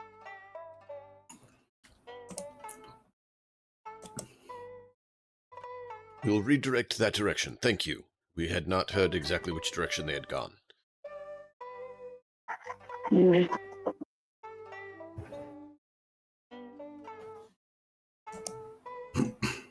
Is there anything that you need to help prepare for the tower? I think Bilvard, he kind of just got to this group, so he's not entirely sure what to do, right? He's been assigned to this new group, and so the first thing he thinks is important is he's got to know these people, right? So he definitely remembers Gyang. Gyang is kind of the person who talked him in and calmed him down, and so kind of the first person he walks up to is, so before Gyang can even like make up his mind, he puts his hand over his shoulder. Gyang, remember me? I'm friend. I'm part of your group now. What is it you train? I follow. I come. I teach. Gyang says, "Oh, we have not been in tower yet. We just know it's tower with fighting. Gyang not great at fighting, but good at leading. He sees this. He kind of looks him over. He sees that he's not particularly strong. Yes, you need one of these, huh? He taps on his muscle. Come, I train you. And he kind of picks up Gyang before he can say anything, and he takes him to the gym. And Gyang's like, whoa! You come with me. I train you. Make you strong like me. I don't. No, that's not how it works. Hush. It's okay. I teach. I show. You the Baki strength training scene? I think I'd have to roll a dice to convince him. Young is like, oh yeah, you got good ideas for you. And this student over here, yeah, him. You take him. He looks like he's strong. He could use some training. He's trying to dodge the bullet. He kind of looks between you. Yeah, it's true. Come with me, friend. We have good time. And the guy's like, no. But I take him anyway. Yeah, throw someone else under the bus. Gyang just sort of tries to slink into the background a little bit. Yeah, you go. Gyang have other things. I'll meet you there. I'm kind of like walking, Bilvar make you strong, and the guy's like, okay, all right. I'm picking him up. We go, and so I'm gonna go train this random schmuck the ways of the shield. Random schmuck. Sounds good. So let's see. Gyang is going to peruse the academy for a few things. He's looking for items. He's looking for food and drink. He's looking for he's looking for maybe like something like caltrops or something like that. I can't remember whether that's in the game or not, but something like this. I'll go and have a look at that. I'll go and have a look at all of the possibilities. But basically, he's looking around for things that might be useful, especially like maybe like a healing potion or something. He's willing to spend some of his money, some resources. To go and get some extra things. I don't know whether we've earned any resources. We can have you guys earn some. I just the main thing is I need to know, like you said. So you're gearing up. Yeah, Kian is looking for things that are obviously going to come in useful for a fighting tower. It's like so. Yeah. Yeah, totally get that. It's me trying to make sure I know what everyone's doing so we know how to handle it.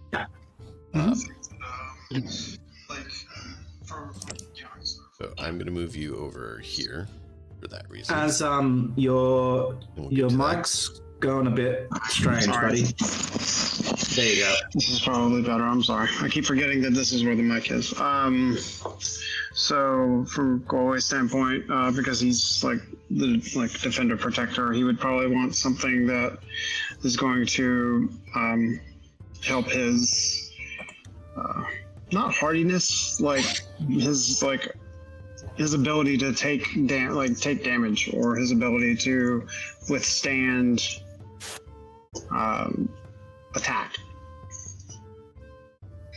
That would probably be most helpful because he doesn't use a shield. He uses a polearm.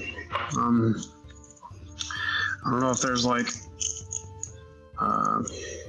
what's the word? Like endurance pots, like endurance potions, or like spells, or like how it works here. Just anything that helps him be a better protector defender would be great, because once he gets in there, he's going to be the I don't know. I mean, I don't think there's like tanking in Genesys, right? Is there tanking? Like, yes, you can stack defense and soak to. Okay. Yeah. All right. Well, something and there that are helps me with talents that reduce the talents that reduce damage. Yeah. Things like parry and sounds like deflect. Stuff like that. Deflect. Parry's for melee. Deflect is for ranged. Okay. Awesome. There's also dodge. Yep. Okay. Cool. Yeah. Like just. DM, do you want me to roll to heal up? It's going to be a little bit of time, so over that time you'll be able to get it back. I'll kind of. I don't even know if I'm hurt. Loose and flexible positioning. I do have one strain, so I guess like I'll. Well, we're gonna heal one strain. Yeah, I was gonna say like I'll heal one strain back later. But actually, do you mind if I just do it now so I don't forget later? Mm-hmm. Okay. Is there any kind of like strain recovery consumables we could get? There is a stamina elixir that heals 5 strain, but it's 50 currency, whatever our currency is called. Vomit. Wow, that sounds expensive. Yep. Anyway, I'll I mean, like I don't do alchemy. I do crafting, like brewing and team baking. So if we have anybody that does alchemy, then that would probably be helpful for later. But yeah, I mean, anything for me for like soaking damage or dodging or anything like that right now would be great. I'll consider those talents after I level up. Thank you. Yes, herbs of healing or the one that Matt mentioned. So healing or stamina are 50 for it.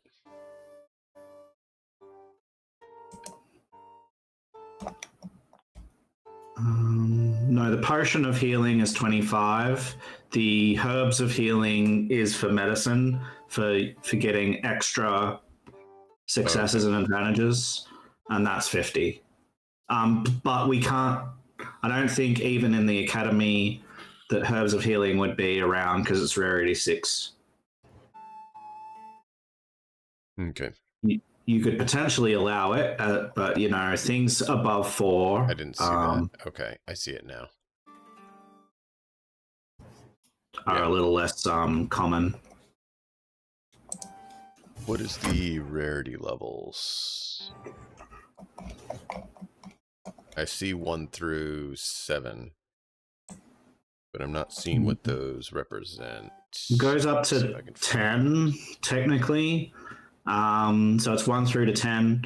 And at character creation, it's 1 through to 4. So you basically commonly available 1 through to 4. If you want you could do like the academy up to 5 or 6 potentially, and then I think 5 and under at the academy makes sense. Yeah, because the academy is the rest they could order in. You can order it in. They can order. They absolutely can have connections to order 6 and up, but that takes time to acquire. They readily have available up to 5, I would say. A little above average. And then things of more rarity, they can easily acquire an order, but they still have to acquire an order, and so it takes time. Yeah. As an example, as you could get later on, not right now, deflective paid plating that's like that you can get your range defense increased by. But all these things like that, they're pretty damn expensive. Pretty damn expensive. So you're not going to get them now. Imagine armor right now is not going to work. The cheapest, most efficient way at this stage, even though it's not really what you have been doing, is the shield. But I don't know if your particular weapon. Does your weapon have the defensive trait anyway? Let me look. Because some of them do.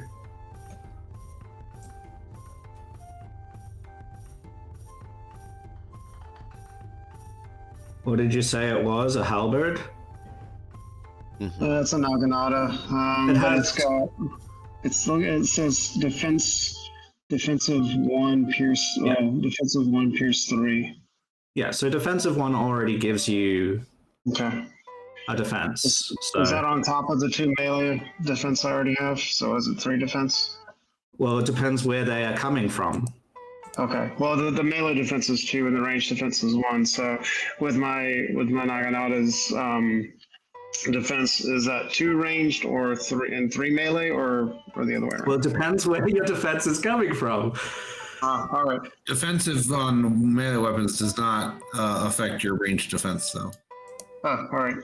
So it's probably just right. It's probably just 2 and 1. Where else are you getting defenses from? My weapon. The item quality for Naginata is defense 1 and pierce 3. Right, but where else are you getting defense from? Otherwise, you only have 1 defense.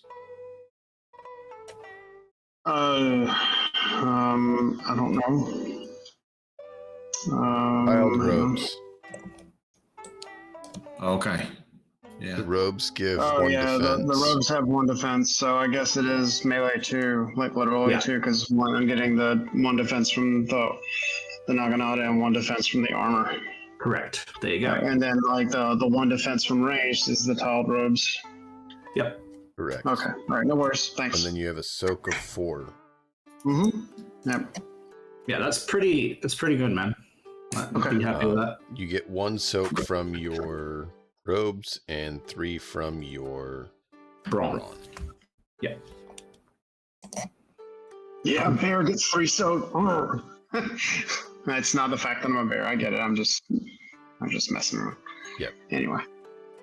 I love It'd be it. pretty, Get sued. it'd be pretty badass to be a bear. I'm sorry, like being a bear man is awesome. Yeah, it is. So if Bilvard gets himself some armor so that he can, get the extra soak, he'd be up to 5 soak. Oh, wait, so do I have to buy this? Is this something that I'm choosing to do? I'm still not During your super... character creation, you would have been able to get some gear. Yeah, but we didn't because we I were... choose not to, yeah. Right. At least up to this point. We can still do that as part of your preparations for going to the tower. Can I prepare understand in another way? Perhaps I can get XP or something? No. It's not how it goes. Now, every character gets tell you what, 500. I will give you 5 XP today. Oh, we're rich! What you can do is you can do train so that you have a good reason to spend that XP on something that you want to advance. So, for example, I want to get Jiu-Jitsu training. I would go train with somebody who can teach me Jiu-Jitsu training. And then when we have XP, I can spend it on that. Okay. Which is what I would like to do to prepare if I can. Yeah. I would also like to do something like this. I'd rather go spend the time in the gym. Because at least up to this point, my character's not super convinced about armor.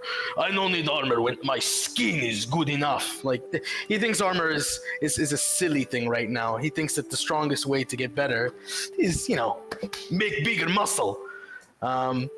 So as of right now, even if it's a silly thing, canonically, Bilvard does not want armor. I think they might even try to you should wear this. This would be gold to you. No, not like Bilvard. Body is shield enough. So I think he'd rather do something else. If training to prepare for something like Zhang. Unless it's you need to wear armor. You really trust me. In which case, fine. It would be helpful, but it's up to you and what you're doing. You can always get it later. Yep, I think later. I'm an arrogant man. This is my big weakness. Does not change. Refuses to wear anything that they're giving to him. It might change. It'll definitely change. Eventually. Maybe not straight away, but eventually. The guy needs a beating first. Yeah. The tower will give everyone. The tower will give everyone a beating. That is the point of the tower. Is every level gets harder, so you go until you quit. Mm-hmm. Yeah. I think Bilvard is too arrogant right now, unfortunately, for him. Oh, no, even though a defense would be nice. Good. Yeah. Yeah, but he's gonna go in and get humbled real bad. Wait. I'm just gonna ask this now. Can we die in the tower? Yeah. Just something to think about, everyone. It's real.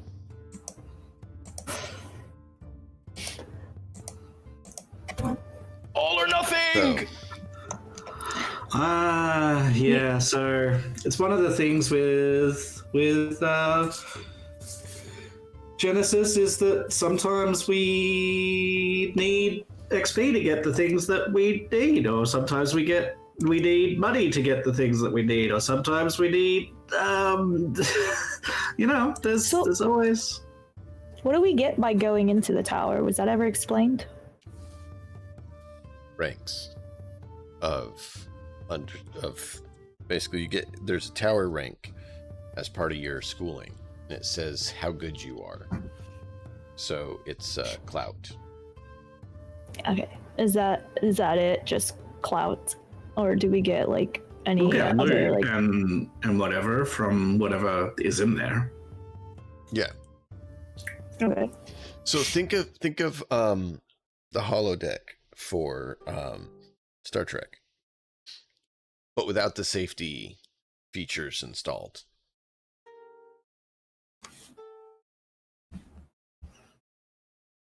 I've never watched Star Trek. Sounds like the Danger Room in X-Men. Yeah. Yeah. So it will always keep generating another floor, more encounters, more stuff, more. Okay, so like there is no like Like- top. No. Not really. So like there's certain certain. Put your microphone down again. Yeah, I did. So there are certain games, like I don't know like what games you play, but they have like tower climbing, and like the higher you go in the tower, the harder levels get. I don't know. It just depends on what games you play, I guess. Okay. I have another question. So this tower, not everyone here is like they are in a martial school, but some people want to help in different ways. Like for instance, Emiko wants to be a medic, or in secret, right? Azriel Guawei is also quite peaceful. They prefer to cook. Gyang, good driver, right? So the tower seems very biased towards combat. This is only for combat. Does it? If I don't excel in the tower, will I be able to excel elsewhere in the story, and that's still beneficial? Yeah. Because as of right now, I'm not wearing the armor. tower is your combat check, where Right. the other things in the town is the non-combat. And if Okay. you know any martial arts movie or things like that, it's not just fighting. Yeah, They take absolutely. it to every aspect of their life, right? Right. Your tea ceremony has to be perfect. Perfection in making food. Like you can be good at support without being good at combat. Right. Yeah. But like what we're doing is we're saying everything outside of the tower, there might be combat outside of the tower, but everything outside of the tower is allowing us to explore every other aspect of our character. The tower is allowing us to explore how far we can push combat. Exactly. Okay. Which is part of why we're not doing it this week, because I want to give everyone time to think about it, prepare, consider, and be like, okay, we're going to go in Diablo style, and I do mean Diablo 1 style. You're going into the dungeon and you're going down as far and as hard as you can. That's the game that I meant to think about. Jesus, it's Diablo. Until It's you going have to portal out. into yes. Yeah. Or what is it? Torchlight. There's others too, but yes. There's really not that many ways that we can prepare DM. Not really. Like it depends on how much money we have to get resources. So we can get resources. Yeah. We could potentially get training, but you're giving out a certain amount of XP, so it's limited to that. What other ways are there? Like, I don't. Am I missing something? RP wise, what do you see your character trying to do in preparation for this endless tower, right? You did mention gear. Yes, there will be some money. I'm trying to figure out wealth per session, per mission kind of thing. I haven't found that in Genesys document yet, so I'm still working on that with how much wealth you get. I don't know if you have that handy, a lot of that stuff. I'm trying to find that. Just like the XP per session is kind of what they suggested is what I'm going with for now. Once I get a better feel for it, then I'll definitely be shifting as fits. I'll see what I can find. Because I do want you guys to have some ability to get some gear, especially since you guys, have helped out, right? They would be willing to ensure you have some preparations going in. Now, you can't have, top tier everything, right? That doesn't make sense, but you would be able to get some more stuff.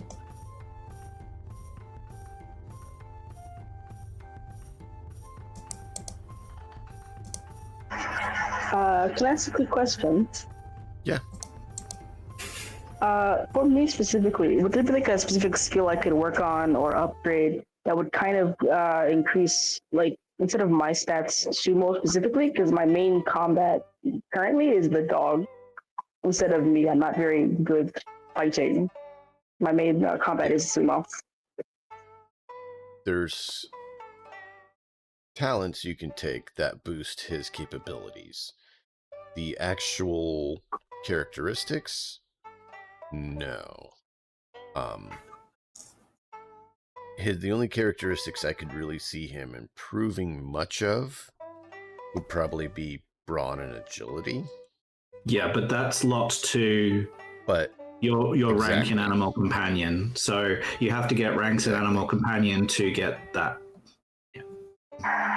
Cool. So where can I pay for that now as a corporation, or is it like roleplay only at the moment? So you don't have the XP right now. So you need 20 XP just for the next rank, and plus you can't do that because you haven't got all the previous talents from all the previous ranks yet. So you need to purchase, what is that? 4 level 1s, 3 level 2s, 2 level 3s, and then you can get your next rank of sumo. Oh, wowie zowie. Yeah, it will be a bit for that. That sounds expensive.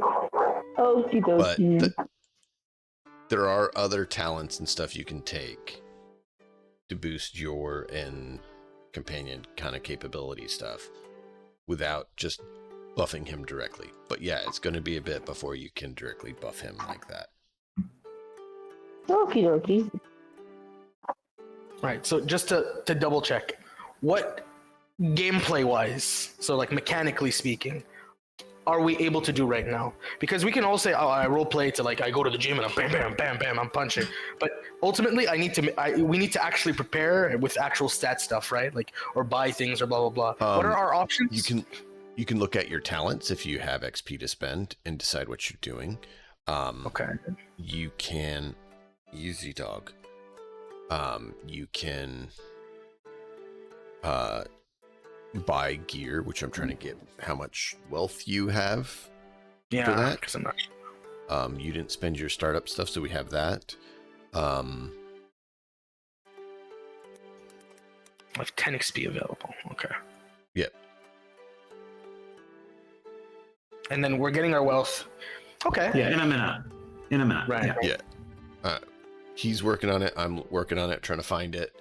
Because I know I need to do that. I just haven't been able to find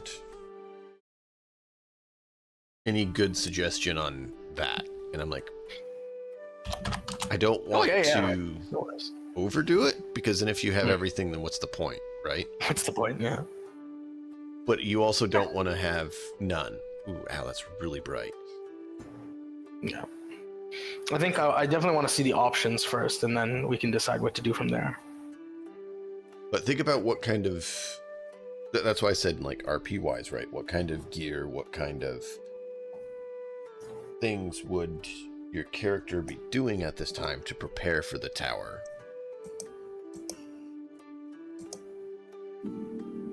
Yeah. And just to double check, XP, that's a session thing? Can you never earn XP by, like, for example, Emiko went to practice on some patients, right? They, blah, blah, blah, blah, blah. Oh, they improved their medicine rank there, and that's how they prepared for the tower. Or, like, their medicine is better because they spent the whole day pretty much practicing on people. There's no way of improving it beyond XP, even narratively? Because I feel like that's one way a lot of us would like to train, maybe through our abilities. On the system, just based on the system, not really. Okay. But there's always GM discretion. Yeah, so we've talked about before, like, that if there was a narrative break in the game, right, where it was like 4 months pass, and what one thing do you focus on in those 4 months? The GM could say, well, everyone can pick one skill and get 1 rank in that skill, right? So he can do things like that, but you're not just going to get it for one session, Yeah, so Genesys is a slow burn progression system. It's not something that you just go zoom, zoom, zoom, ding, ding, ding, get all the stuff. It's a slow progression, quick story. So you're telling the story, you're developing the stuff. Your character slowly gains, proficiencies with stuff, and it doesn't happen overnight generally. And when we do have something that makes sense, GM will say this is what everyone gets. Typically, that's represented by XP for the things that our characters have experienced and how this helps them, and you get to spend that on any of those things to represent how you're growing. But yeah. Okay. That makes sense.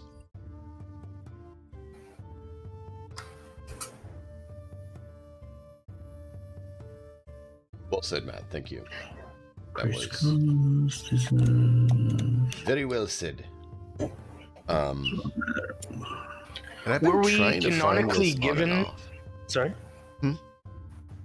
Were we canonically given a direction? Because I think that Bilvard isn't the brightest.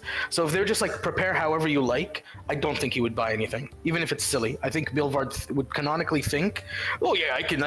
Whatever tower has to offer, muscle wins." If someone edged him, okay, you guys really should buy things, I think that would.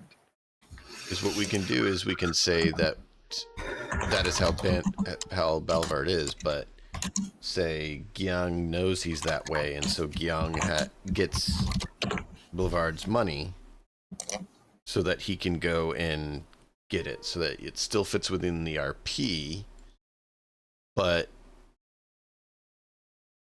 mechanically he still gets it. Okay. Does that make sense? Yeah, because Bilvard is not going to the shop. He's I'm telling you guys right now, too arrogant. He's very prideful.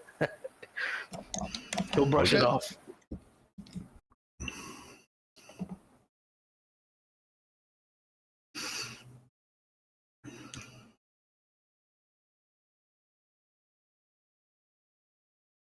I am not finding anything on this, which has been what's bugging me, because I've tried to find it a few times.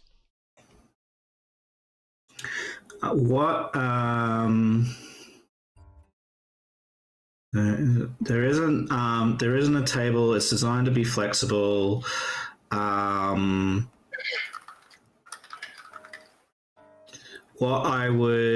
and I've said this before. So there are supplements that sort of talk to this, but they're third-party things. If you think that helps you, we can grab one of those. There is one called Wealth, a rule set for funds and commerce, which we could grab. But that's something that's third party. The game just says based on your you do what you want. Yeah, even just based on your experience, how much do you think? What kind of growth should it be, right? Okay, so in my opinion, we should be getting probably not per session, but probably per in-game week or something. Or month. I think we should be able to afford a healing potion maybe every 2 sessions or something.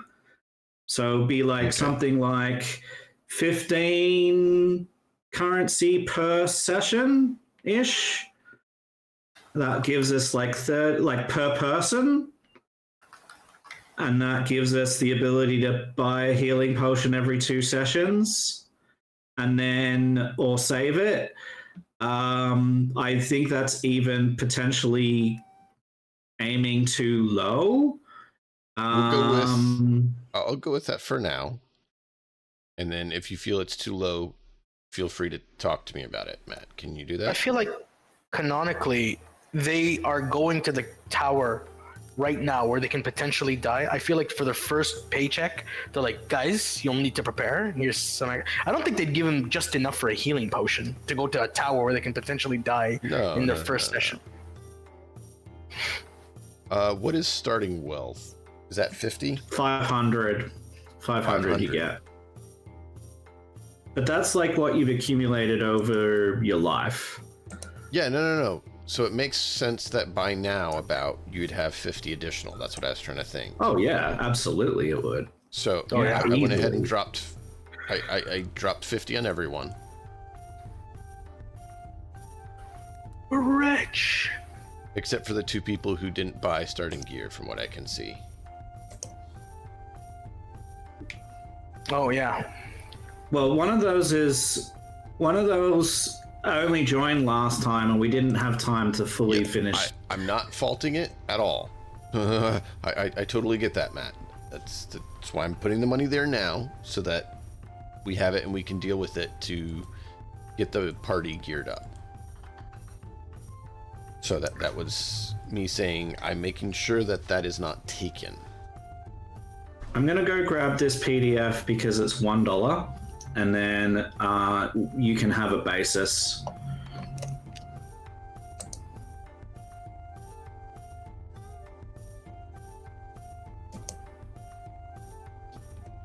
Thank you.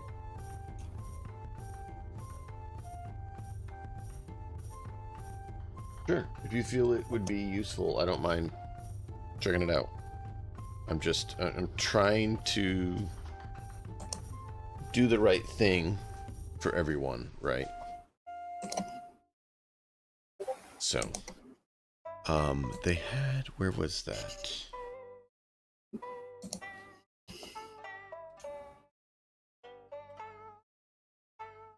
Well, this would just solve the problem. If that's the case, great. Yeah, I'm okay with that.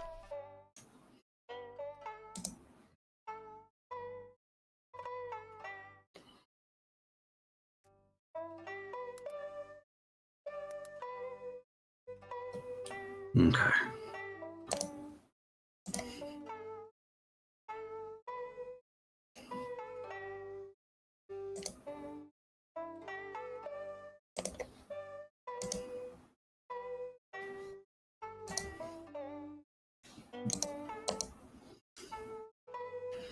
Okay. Obvious question, but why not? Is there a shop we can look at right now? Like, or is that not set up? What is it? A shop? Like, where can I view what we can do with our credits right now? Or if there is one. Yeah. There's a shop, but there's not a inventory that you can shop. Okay. Like Every item has to so be built by hand in there. yeah, so Yeah. narratively, when we first came and like I had to do my I had to make my dumplings, my famous dumplings. Like I went to the shop narratively and bought the mushrooms and all that stuff to make my dumplings and came back and did it. But I didn't. There's not a menu of me buying stuff. So Right. Okay. So if there's something you want, let us know. We'll see what we can do. Okay. Because I think I'm gonna make it like you said. I did like the idea that canonically some of their like pals in the academy, they're like, Bilvard, you're gonna get something. I don't want. No, I'm not suited for warriors such as myself. And they'd force them in like, come on, we're buying something for you. So yeah, that's where he'd have to. Fine, okay, I'll buy something. But I just want to see the list when that's ready. Mm-hmm. It's not simple.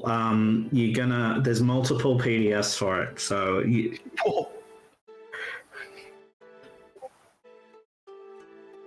I could make a aggregate, but it's going to be next week for that. Yeah, I don't have we time. don't have it right now. It's something that has been on my No mind worries. that'd be good to get. And for the silly folks out there, okay, for the silly people out there, the silly viewers like me, what is an aggregate? I don't know what that is. It's a combination of all the places. So Genesys is both it's a foundation, it's a framework, right? Which is very basic. It has the basic things that you need to get by, right? It's Right. super basic. It gives you the building blocks. And Right. it's designed to be a system that people everywhere in the world can build upon and expand upon and change and tweak to the thing that they're doing, whether it's space, whether it's Western, whether it's whatever, right? You decide this is what we're going to do with this, and so there's documents for all of these settings and all of these things that are individual documents that you go through that have different information in all of them. And we, like the talents, have taken some of those. Sometimes people have done some work on it, and then we've taken that work and then modified that. Sometimes they haven't, and we're piecing together all of these different places and putting them into one place, and that takes time.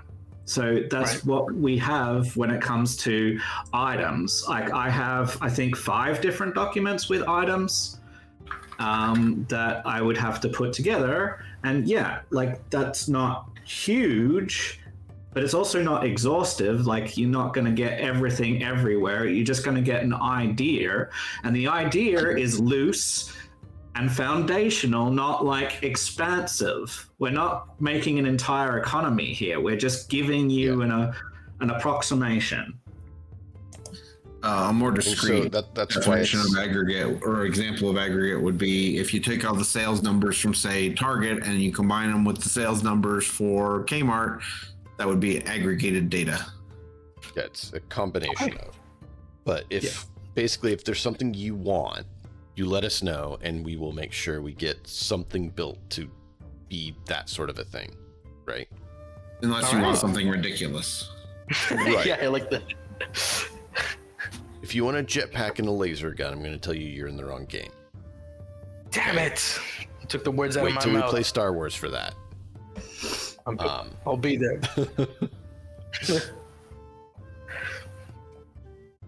Okay. But if it fits the game we're doing, yeah, we'll figure something out to get it to work. Reskin, alteration, configuration, whatever has to be done. We'll get something that works. So.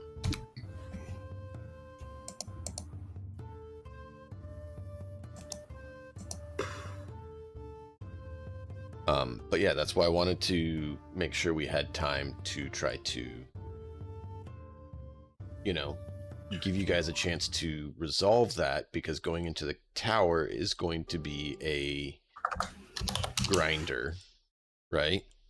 Where you're basically just going through it as best you can. And so I wanted to make sure I gave you guys one last chance to, in character, out of character, prepare, because that's what I'm going to be doing over the next week, is getting everything set up for basically the meat grinder that is the tower that you're going to be going through. Okay. And you do have a token for your group that you can use to, Will it be vaguely train shaped? snap and get out. Will it be vaguely train shaped? Train? I mean, we could make it train shaped, except they wouldn't know what a train is. Hey, I don't appreciate that. Why? 'Cause you'll die? Why? I don't appreciate that. Okay, we're gonna make it look like a green pineapple, kind of.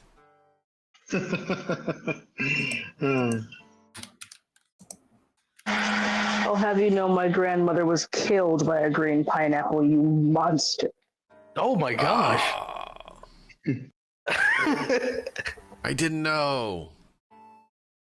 So is Blackstone. Literally my first ever TTRPG character. Ever. Got blown up by a grenade. Friendly fire grenade. I mean, we were going to go Sadly, into I was not there for that one yet. No, for that one. I like that line too.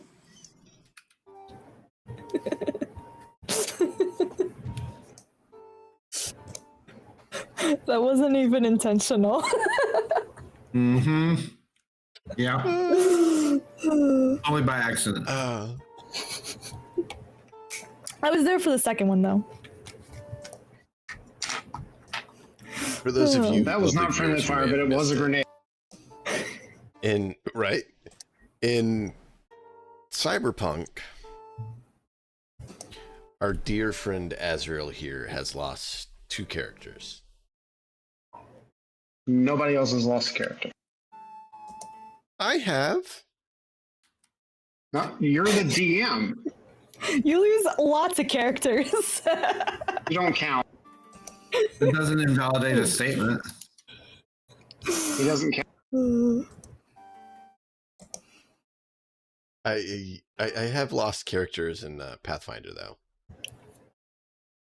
Well, that's your fault. You rolled terribly. You Was not rolled my terribly, fault. and that's your fault. No. If that's what we're gonna say, then it's It your was a fault your joke. characters died. It was a joke. Oh my goodness. Hey, Pinky gave you a nice funeral, right? Yeah. Of course, there wasn't a body to bury because you were left there, but, you know.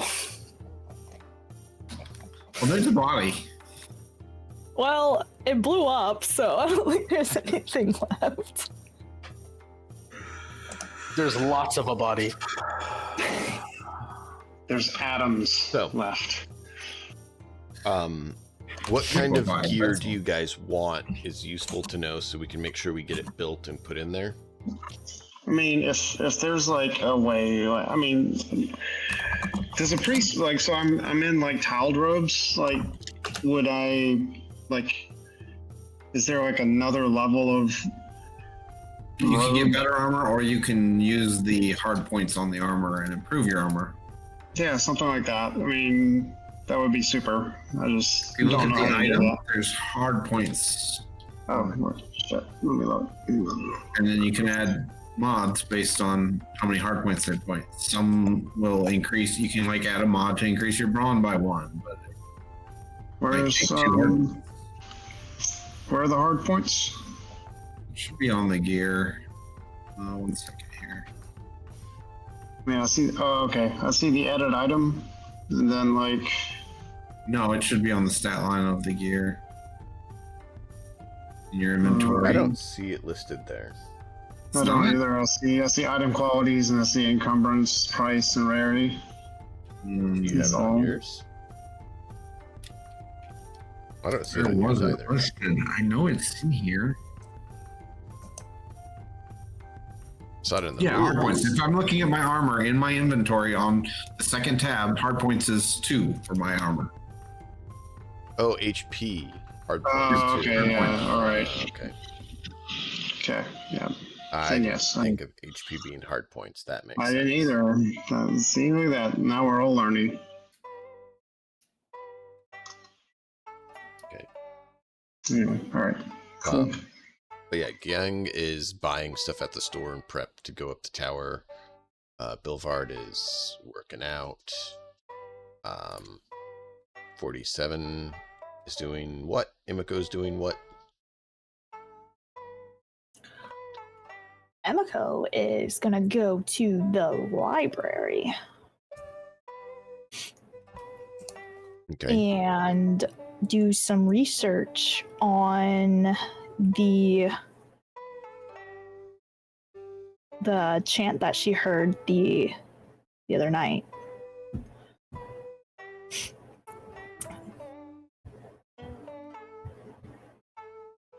What is a good research skill?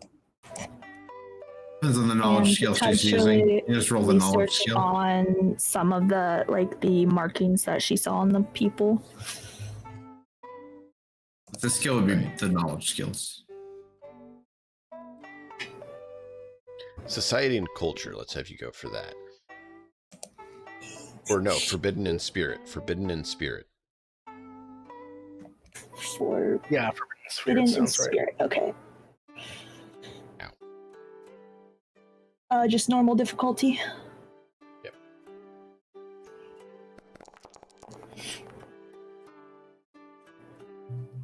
Failed with 2 advantages.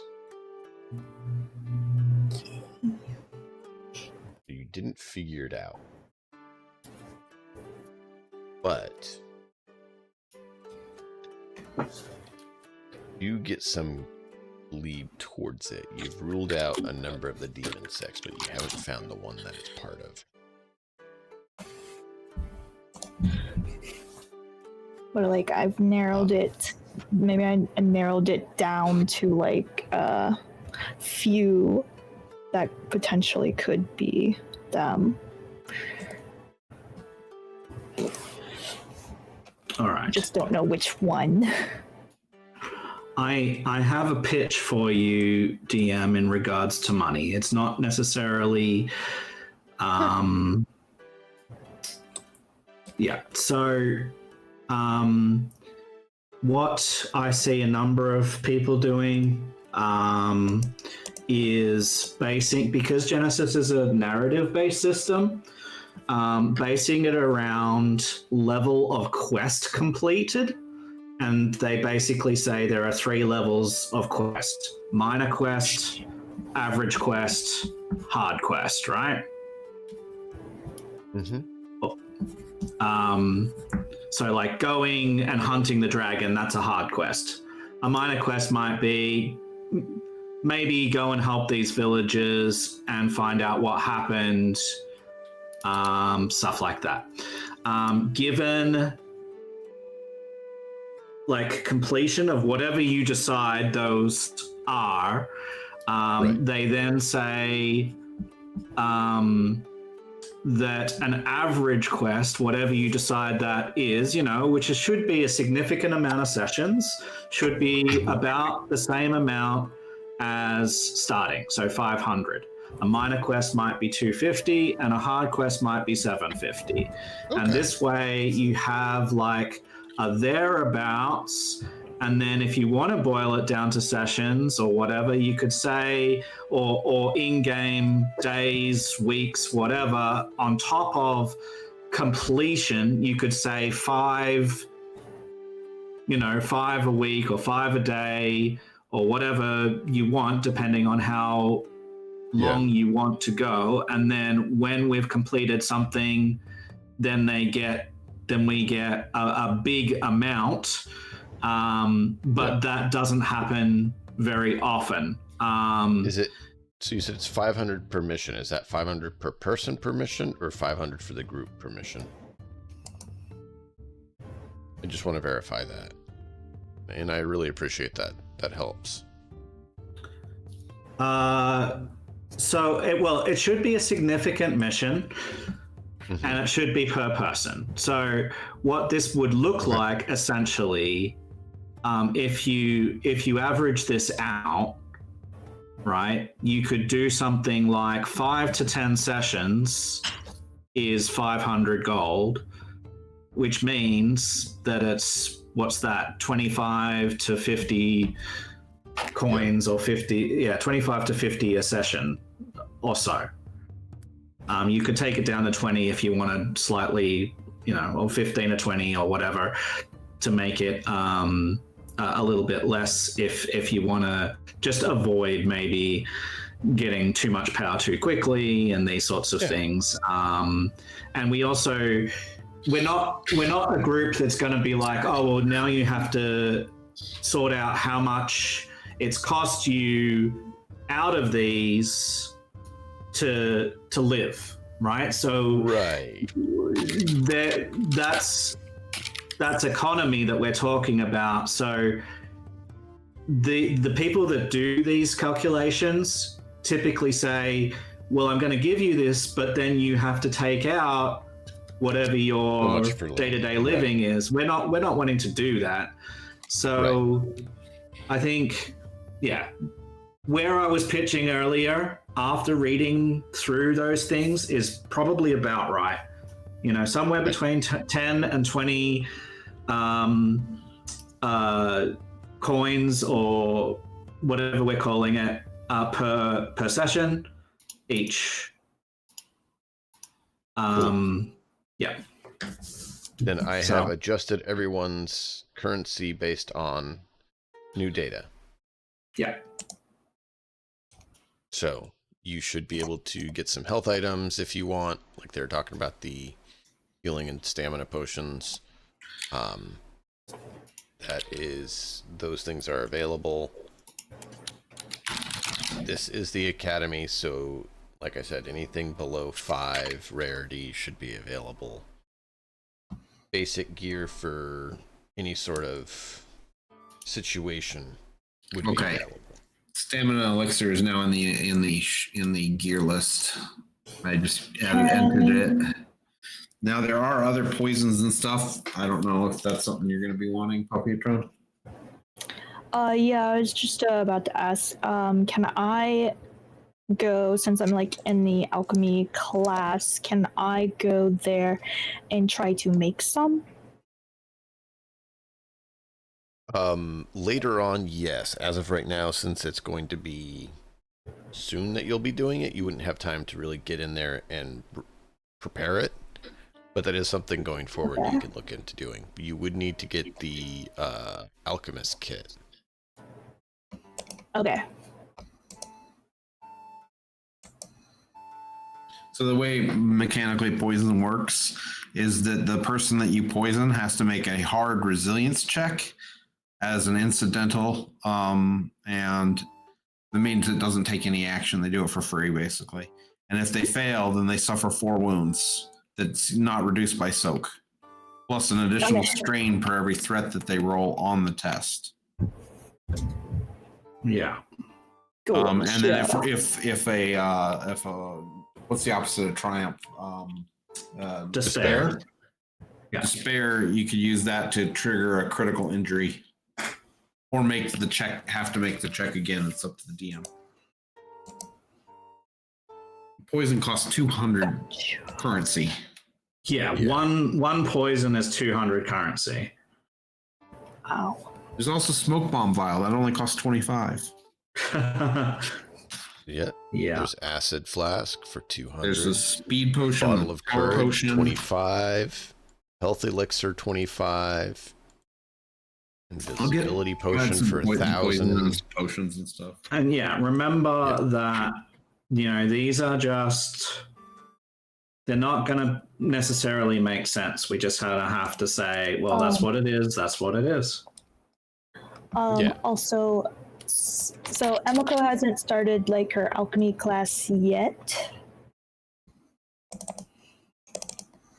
The introductory stuff has started, but you don't have time before the tower to prepare them. You've just been learning and stuff so far. To actually get in there and create them is going to take time. So when we do a bit of a skip, you can say that's what you're focusing on doing, is creating whatever, and then we'll go with you getting a certain amount. So I have to buy an alchemy kit myself. They don't provide one for you. They have one at class, but if you want to do it yourself for your stuff, then you would need one.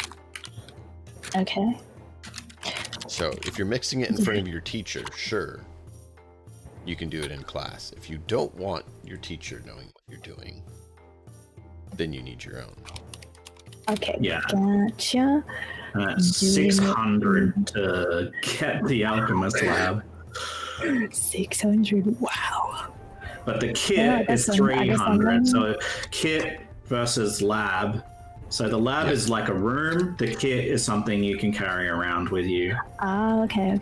Yeah, the kit would be what she would probably get to start with. Yeah, that's 300. It's mobile, but still, that's 300. Yeah, still a lot of money. Indeed. Indeed. I guess I know what Emiko's saving up for.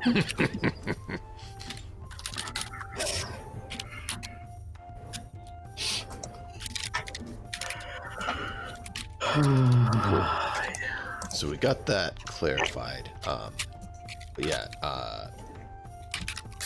Heather and Tabby, if there's something particular you would see your character having using, I know you've mentioned 47 having a knife, but it's not in inventory. That's something we can actually get, so there's actually have one. Armor, healing, crafting stuff, whatever it is, let us know and we can get that in place. Could I maybe like get like some like either get or make? I think I have good ingenuity, like some leather binding or straps for the dog, just for general like just armor and Barding? Yeah, barding. Yeah. You could just apply leather armor to him. Yeah. Okay. Just put leather armor on him and just rename it Barding, and it's perfectly fine. Yeah, until it's bigger, because once it's bigger, you're gonna have to get actual barding, and barding is ridiculous. Yeah. If you increase his size, then it would increase. But for now, You can still use the stats and just up the cost. I mean, what now? I am confused. It costs 50 to get armor for him. Is that what you want to do? Sure. Yeah.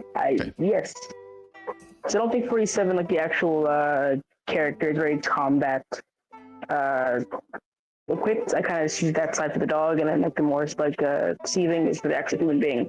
So I guess so. If it's combat, if the tower is mostly combat, then I want to like get the dog prepped. Yeah, no, you're good. Okay. And that's kind of the point of this. That's why I'm giving you the chance to, you know, do things like buy Sumo some armor and make it so his soak is 4. I would probably be super against armor at first, right? But then my comrades kind of like push me in. They're like, fine, like look for something. There's something you can probably find that's interesting too. So I look around. I think my character would definitely go for something more earthy or enchanted. Any type of armor that sort of maybe something like Azra, where he might go for something like a religious robe, or maybe he'd find like a blessed amulet or like braces that he can have that kind of help with the armor, but aren't really uncomfortable. You got very expensive tastes. That's very nice. Look at your money. Huh? Pardon? I said you have very expensive tastes. Look at your money. Magic items are pricey. Magic items are pricey. There's a few things here, okay? If you just want something that acts exactly the same as any of the armors that are already there, you can spend whatever that price is and get exactly what it says and rename it to whatever the heck you want. It doesn't matter what it's called. You just get the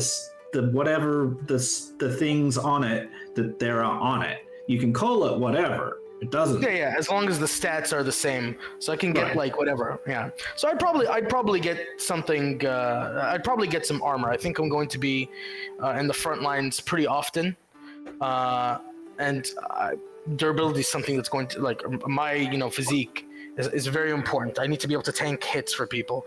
I need to get in there and get right up to people. So anything that can help with my armor, I definitely take. I definitely go for things like bracelets. Maybe some like a nice leather chest plate, leather stuff, because I don't really like metal. I don't like things that restrict my movements. It makes Bilvard uncomfortable. So I'd go for these sort of things. I'd probably look at things monks would have. Mm-hmm. So there's leather armor that gives you a soak, and it costs 50. There's tiled robes That cost 300. They give you a soak and a defense. Soak in the defense. Yeah, the What foul kind of bridge are what I have. There's, I don't know how much money you have, but reinforced leather, which gives you a soak and a defense and has 3 hard Is points. But that costs 400. He is 750 right now because he's 750. spent nothing. Okay, reinforced leather sounds pretty good. Where are you seeing this list exactly, by the way? The So top there right is is a little a- suitcase icon. Yeah, top right. It's the 5th tab. It's a little suitcase. Items, suitcase. armor. Items. Because as soon as I open the items directory, there's nothing. I can search for items, and that's it. Oh. It is just blank for me. Let me check. I can fix that. For what it's worth, it's the same. Guess for me. what? This is the same for you as well? It's not anymore. Yahoo! You At just least gotta tell it's me. true. And things spontaneously change quickly, All I had to do was ask. That's it? right? Well, I mean, sometimes the answer is going to be no, but yes, asking helps. Oh my god. He's a witch. Burn him. Burn the witch. DM, I also only have search item. It's also not showing me Check still again. items directory. You don't That's see It's a because that? refresh it's not page. there. That's because it's not there. Yeah. We don't have everything on here. We have to transfer everything onto here. No, I meant like the There list should that be you guys were some referring to there. just now. You guys were saying like reinforced leather, blah blah blah. I see nothing. Nada. Why did it not enable that? I can take a screenshot as well, which might help.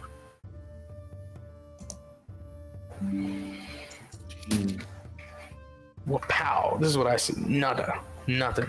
Zero. For what it's worth, I refreshed and I see the stuff now. Oh, refreshing? Okay, I'll do the same. World reset. 'Cause I Downloading did world just data. say to give players observer on it, so you should see it. It's there! Hooray! Right, and this isn't exhaustive, by the way. Like, there's a lot of work in transferring all of this information over, and it's not perfect. It's one of the things with Foundry and the system. Like, the system is not popular, and so the people that have written the system into here, God bless them, don't have all of the information. In fact, they have none of the information. They just have the foundation, the framework. And so we have to add everything: talents, species, careers, abilities, everything. armor. Round of applause weapons, to two qualities. lovely people named one named Matt in the Hat and one named Malkov, who've put in a lot of work to get all this stuff here. Yeah. Yeah! Woo! We're trying. Shout out. But yeah. Thank you, guys. Yeah, if you put things in Discord you want in the game and DM's okay with them being added, or they're very basic stuff, we can easily add them in. It's just it takes time to enter the data. Yep. Yeah, and All I right. will over this week put all of the gear into one PDF.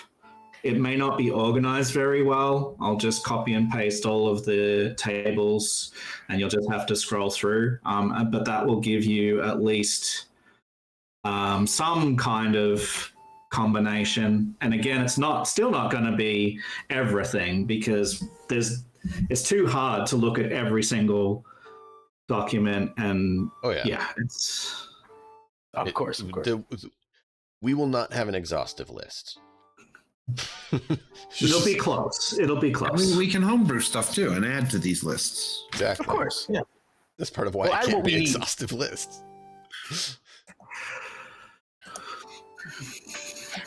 I am rest assured knowing that Zangetsu and Gyang will have all our needs covered. Whatever we want, it'll be there, I'm sure. Mhm. There you go. I did go ahead and add that reinforced leather to you that you said you wanted. and took the money off. So you'll see you have that. It is currently equipped. And you can tell that because under equipped, you see the shield is highlighted instead of gray. Question. Do you think that the choices that I've made, like buying the 2 skills and then buying the durable talent, is worthwhile? Everything is worthwhile. What did you say for Yeah, I that? was going to say.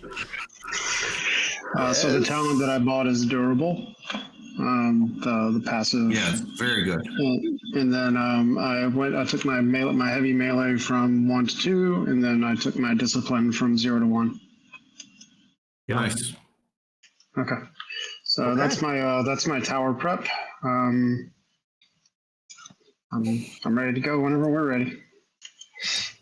I think because I spent a lot of time in the gym, I would also probably increase some of my stats, especially since we're going to the tower now. I probably don't want to save anything because, as far as I know, Bilvard, we're going to the tower. We don't know if we're repeating this. We don't know what's there. I'm gonna train as hard as I can. So I'm gonna go to the gym and I'm gonna spend my skills now rather than later. Also, I have a black block somewhere.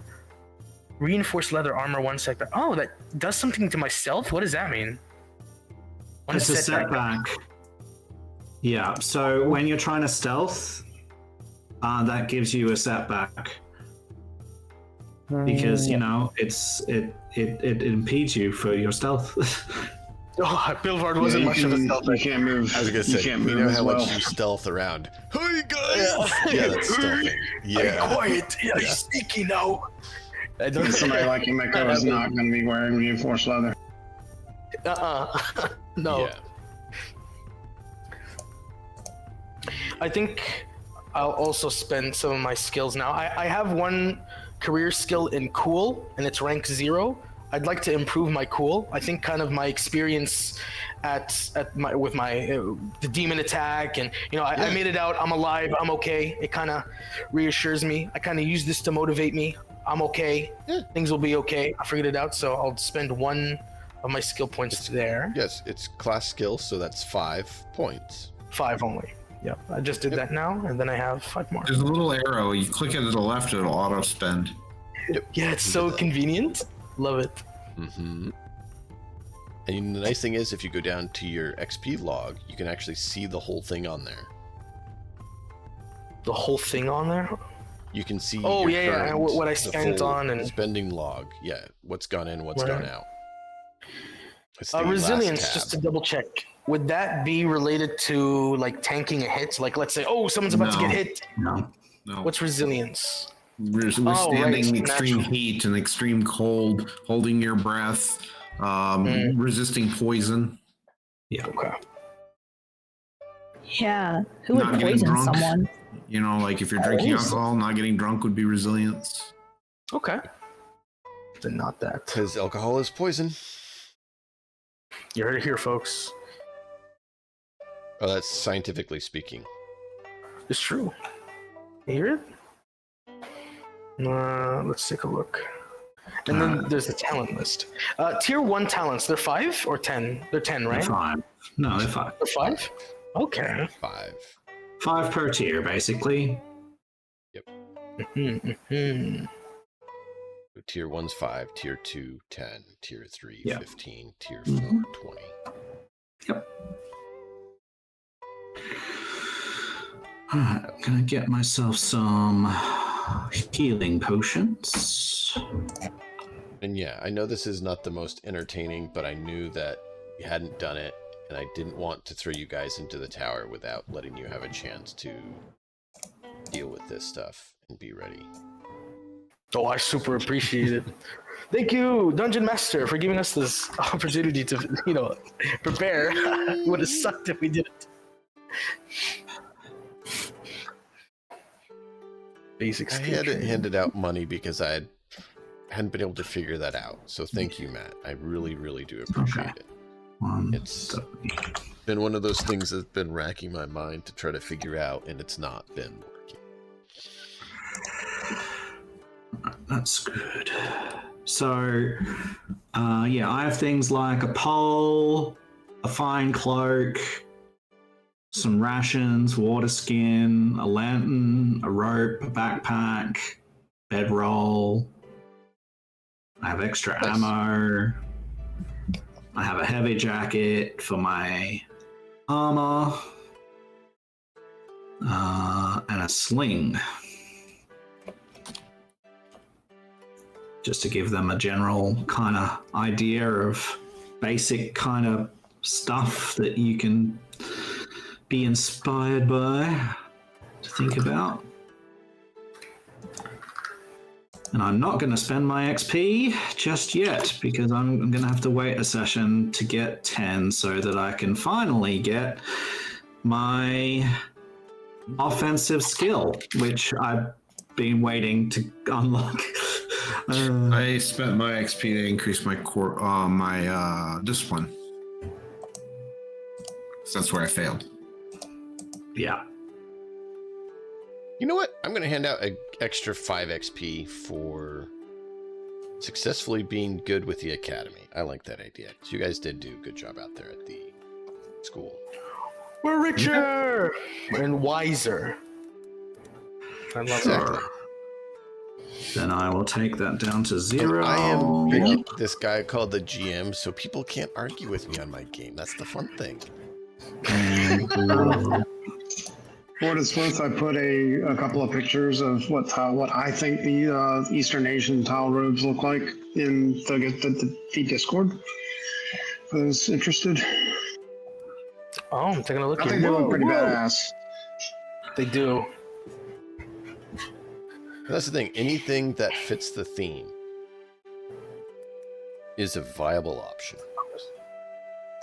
So don't hesitate to be like, hey, what do I need to do to get a katana? Which is what Sengetsu did. Or whatever it is you need or want. Just let us know what it is and we'll help figure it out. Skate. By the by, do we all get the 5 XP? Because I still haven't gotten it. Or I should be patient, but I'm just checking. I mean, you got got there it. it is. I don't know what you're talking about. There it is. As I you just said went around that. the table. Just happened to go in a circle, and you were the last one at the circle. Asking you shall receive. I should. Right. Scathing tirade has been accomplished. What can you do? What is it called? Scathing tirade. What's a Is skating that tire? that sounds like a taunt ability. Yeah, so what this does is I can make an average coercion check. For every success, one enemy within short range suffers a strain. And for every advantage, one enemy affected by it suffers an additional strain. So I basically mentally berate them and dress them down and go get and use my words to damage them. He is so insulting that they literally take strain. Yeah. Ow! They just look at him and like, oh. And not everything has strain, and where something does not have strain, I just deal damage to them. That's the rule. That is the rule. It's And I go with so the mentally taxing, it hurts their body. Speaking of strain, Emiko's gonna take care of her 2 strain. Yes. You Please guys heal can up. reset to full before the tower. I'm going to take a rank of grit. Grit is great. Hey, this goes back to what I said to you, Matt. I think this sort of a game system would have a lot of gritty mages. Mm-hmm. Yes. So can you describe like why durable is good? It said it was passive. Yeah, so durable is good because sometimes creatures are going to get a critical hit on you. And when they do get a critical hit on you, they roll on a table to see what happens. And when you have durable, whatever their result is gets reduced by 10 or whatever it is. I think it's 10 Yeah. each rank. It's 10 per rank, yeah. And so the critical hit is less bad because critical hits can be like instant death if you roll bad enough. Okay. So The higher on the critical list, the worse it gets. So a minus 10 means you're getting a not as massive, massive boost to doing better when you get critically hit. So when I was looking at talents, I didn't see like in the list. I didn't see like deflect or parry. Is there a certain thing I need to take first? No, it's just not been created yet. We need to know what needs to be created. I would like to take parry. Okay, I'll create Parry it. is like probably going to be super important for the tower. Selling gear back. What are we going to get out of it? I think it's probably just fair to get whatever you spent on it. I mean, unless DM has a problem with that. A lot of systems are half. I can see just straight trade for now. Okay. At the academy. Exactly that left. Actually, I will buy the potion of healing. He left a 20. Can someone buy a talent? I honestly. Oh wait, I do have one. Sorry, never mind. I actually have one. What did you say you wanted? Parry. You mentioned defense. I'll put it in the defense category. Thank you. I appreciate that. Yeah, and there's a whole lot that needs to be done. I'm still trying to work on figuring out the assets to make the maps moving forward. Get the exact text here. So there's not a shortage of things that need to be done and that can be done with this.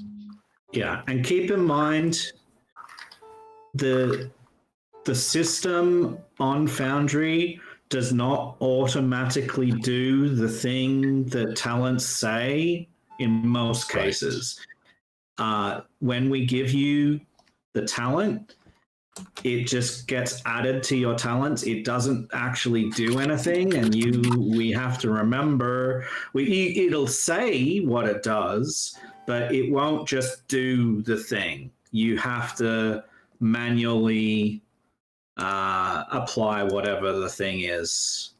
So in this case, you would have to add 3 strain to yourself, and then we manually say, this is how many damage you are going to get reduced. And off you go. Yeah, we'll have to manually calculate that stuff. Thank you for adding that. Yep. Yeah, so it doesn't hurt to have a cheat sheet for yourself available. I can make a journal if that works better for you, where you can keep track of your talents and what it is they do. They're on your sheet, and they say what it is that they say. I guess added reflect as well, since that's another similar kind of talent people might want. Yeah. If you're going through the book and you see a talent, just speak up and we can add it. Yep. Eventually they'll all be in here. All of the talents at this stage that like all the way up to tier 5 are on the on my summary document, the Genesys, whatever you call it, Eastern Fantasy Guidebook one. So all of them up to tier 5 are there. I just haven't tagged all of them. So yeah, but they're all there. So, and if there's something that's not there and you go, here's an idea and I want to maybe make a talent, then you come to me. Or Malkov, are you confident to make talents, or would you rather? Yeah. Absolutely, I've made a ton of them. Yeah, so Malkov or myself, and we'll double check with DM, but yeah, we can make stuff if there's something that's not there already. Yeah. That's really cool. Okay. So that's the thing. There is a whole lot. There's so much. And we just work together to get it done. Yep. Puppy, did you decide what you kind of want for armor for Emiko?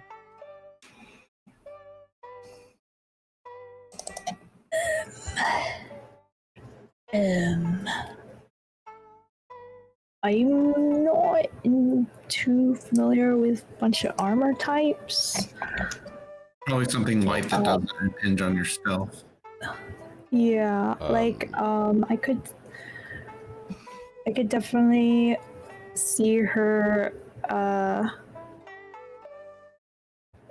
wearing like a top armor. Basically, anything that doesn't impede your stealth, there's only two things really that don't, and so one of them just increases your soak, which is how much damage you reduce, and the other one gives a setback to the enemy when they're making their attack. So they're just slightly different types of defense. You can pick either one of those. They're both around the same price. One's 50, one's 45. And neither of them impede you. All of the rest of the armors do, as far as stealth goes. Okay. So you have heavy robe. You have heavy jacket. Yeah. And tiled robes don't impede stealth? I don't know about tiled robes. I haven't seen that, so I don't know where they came from. No, I built them using the formulas. No, I don't think they do because of the cost. The cost was increased based on that factor. There's a formula for building. Lighter than reinforced leather and cheaper than reinforced leather. Probably shouldn't be the same weight. Let me look it up. 1 second. Yeah, they're two encumbrance.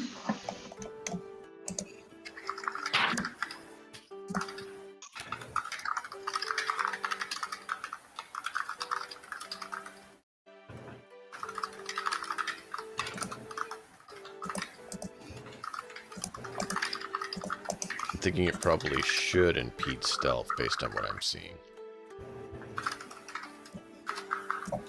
I mean, like, given what I was looking at, like, I would not expect that to be stealthy armor at all. Exactly. So Puppy, do you want Emiko to have more soak or more defense? Find the numbers.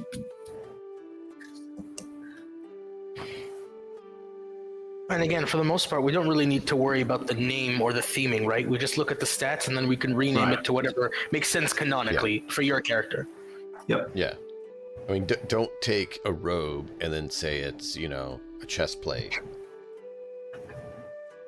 But you can take a robe and say that it's a jacket or a, whatever similar fits. But yeah, reskin it to whatever you want. Okay.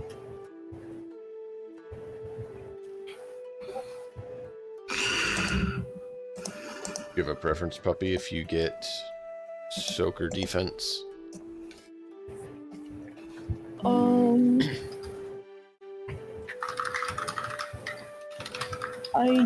not entirely sure what soak really is. It's just reduction. Yeah. When you get hit, if you just reduce the damage by the soak. Your soak is at the moment just your brawn, so it'll be 2 probably. I think your brawn is. So you reduce damage normally by 2, and this would just mean that you reduce it by 3 instead. Yeah. Soak is damage reduction. Reduce how much damage you take. Defense makes it harder to be hit. One defense is worth 50. One soak is worth 50. Wait, where's base encumbrance?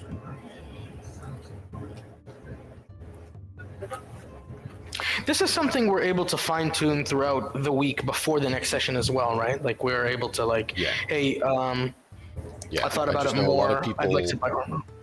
Yeah, this is typically like always up, and so you guys can just ping and work on it. Let me know. Like Matt and Malkoff said, let them know they'll help.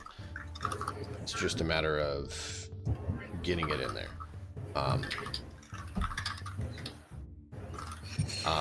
So just work on it, get it done. Just I know a lot of people wind up not typically doing it during the week, so I want to take a little bit of time today to do that. But that being said, let's sign out for the lovely viewers, get them off to someone who can continue to entertain them, and we'll try to wrap this up. I know it wasn't the most exciting here at the end of the session, chat, but I appreciate you guys hanging out. I hope you guys enjoyed, because next week is the tower, and that is going to be a lot more of a ordeal for these Let's combat to deal with. Yeah, endless combat.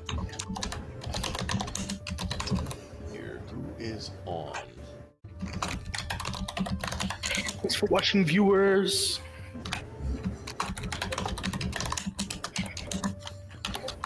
We're getting this stuff out of the way so we can have the fun stuff next time. Whoa, the tower, stay tuned.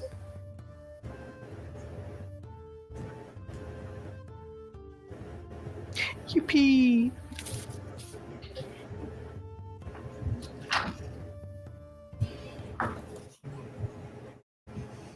Yahoo. I am just trying to find someone to raid out to, but I will hit the end screen. Until next time, as always, enjoy the story. We'll see you guys then.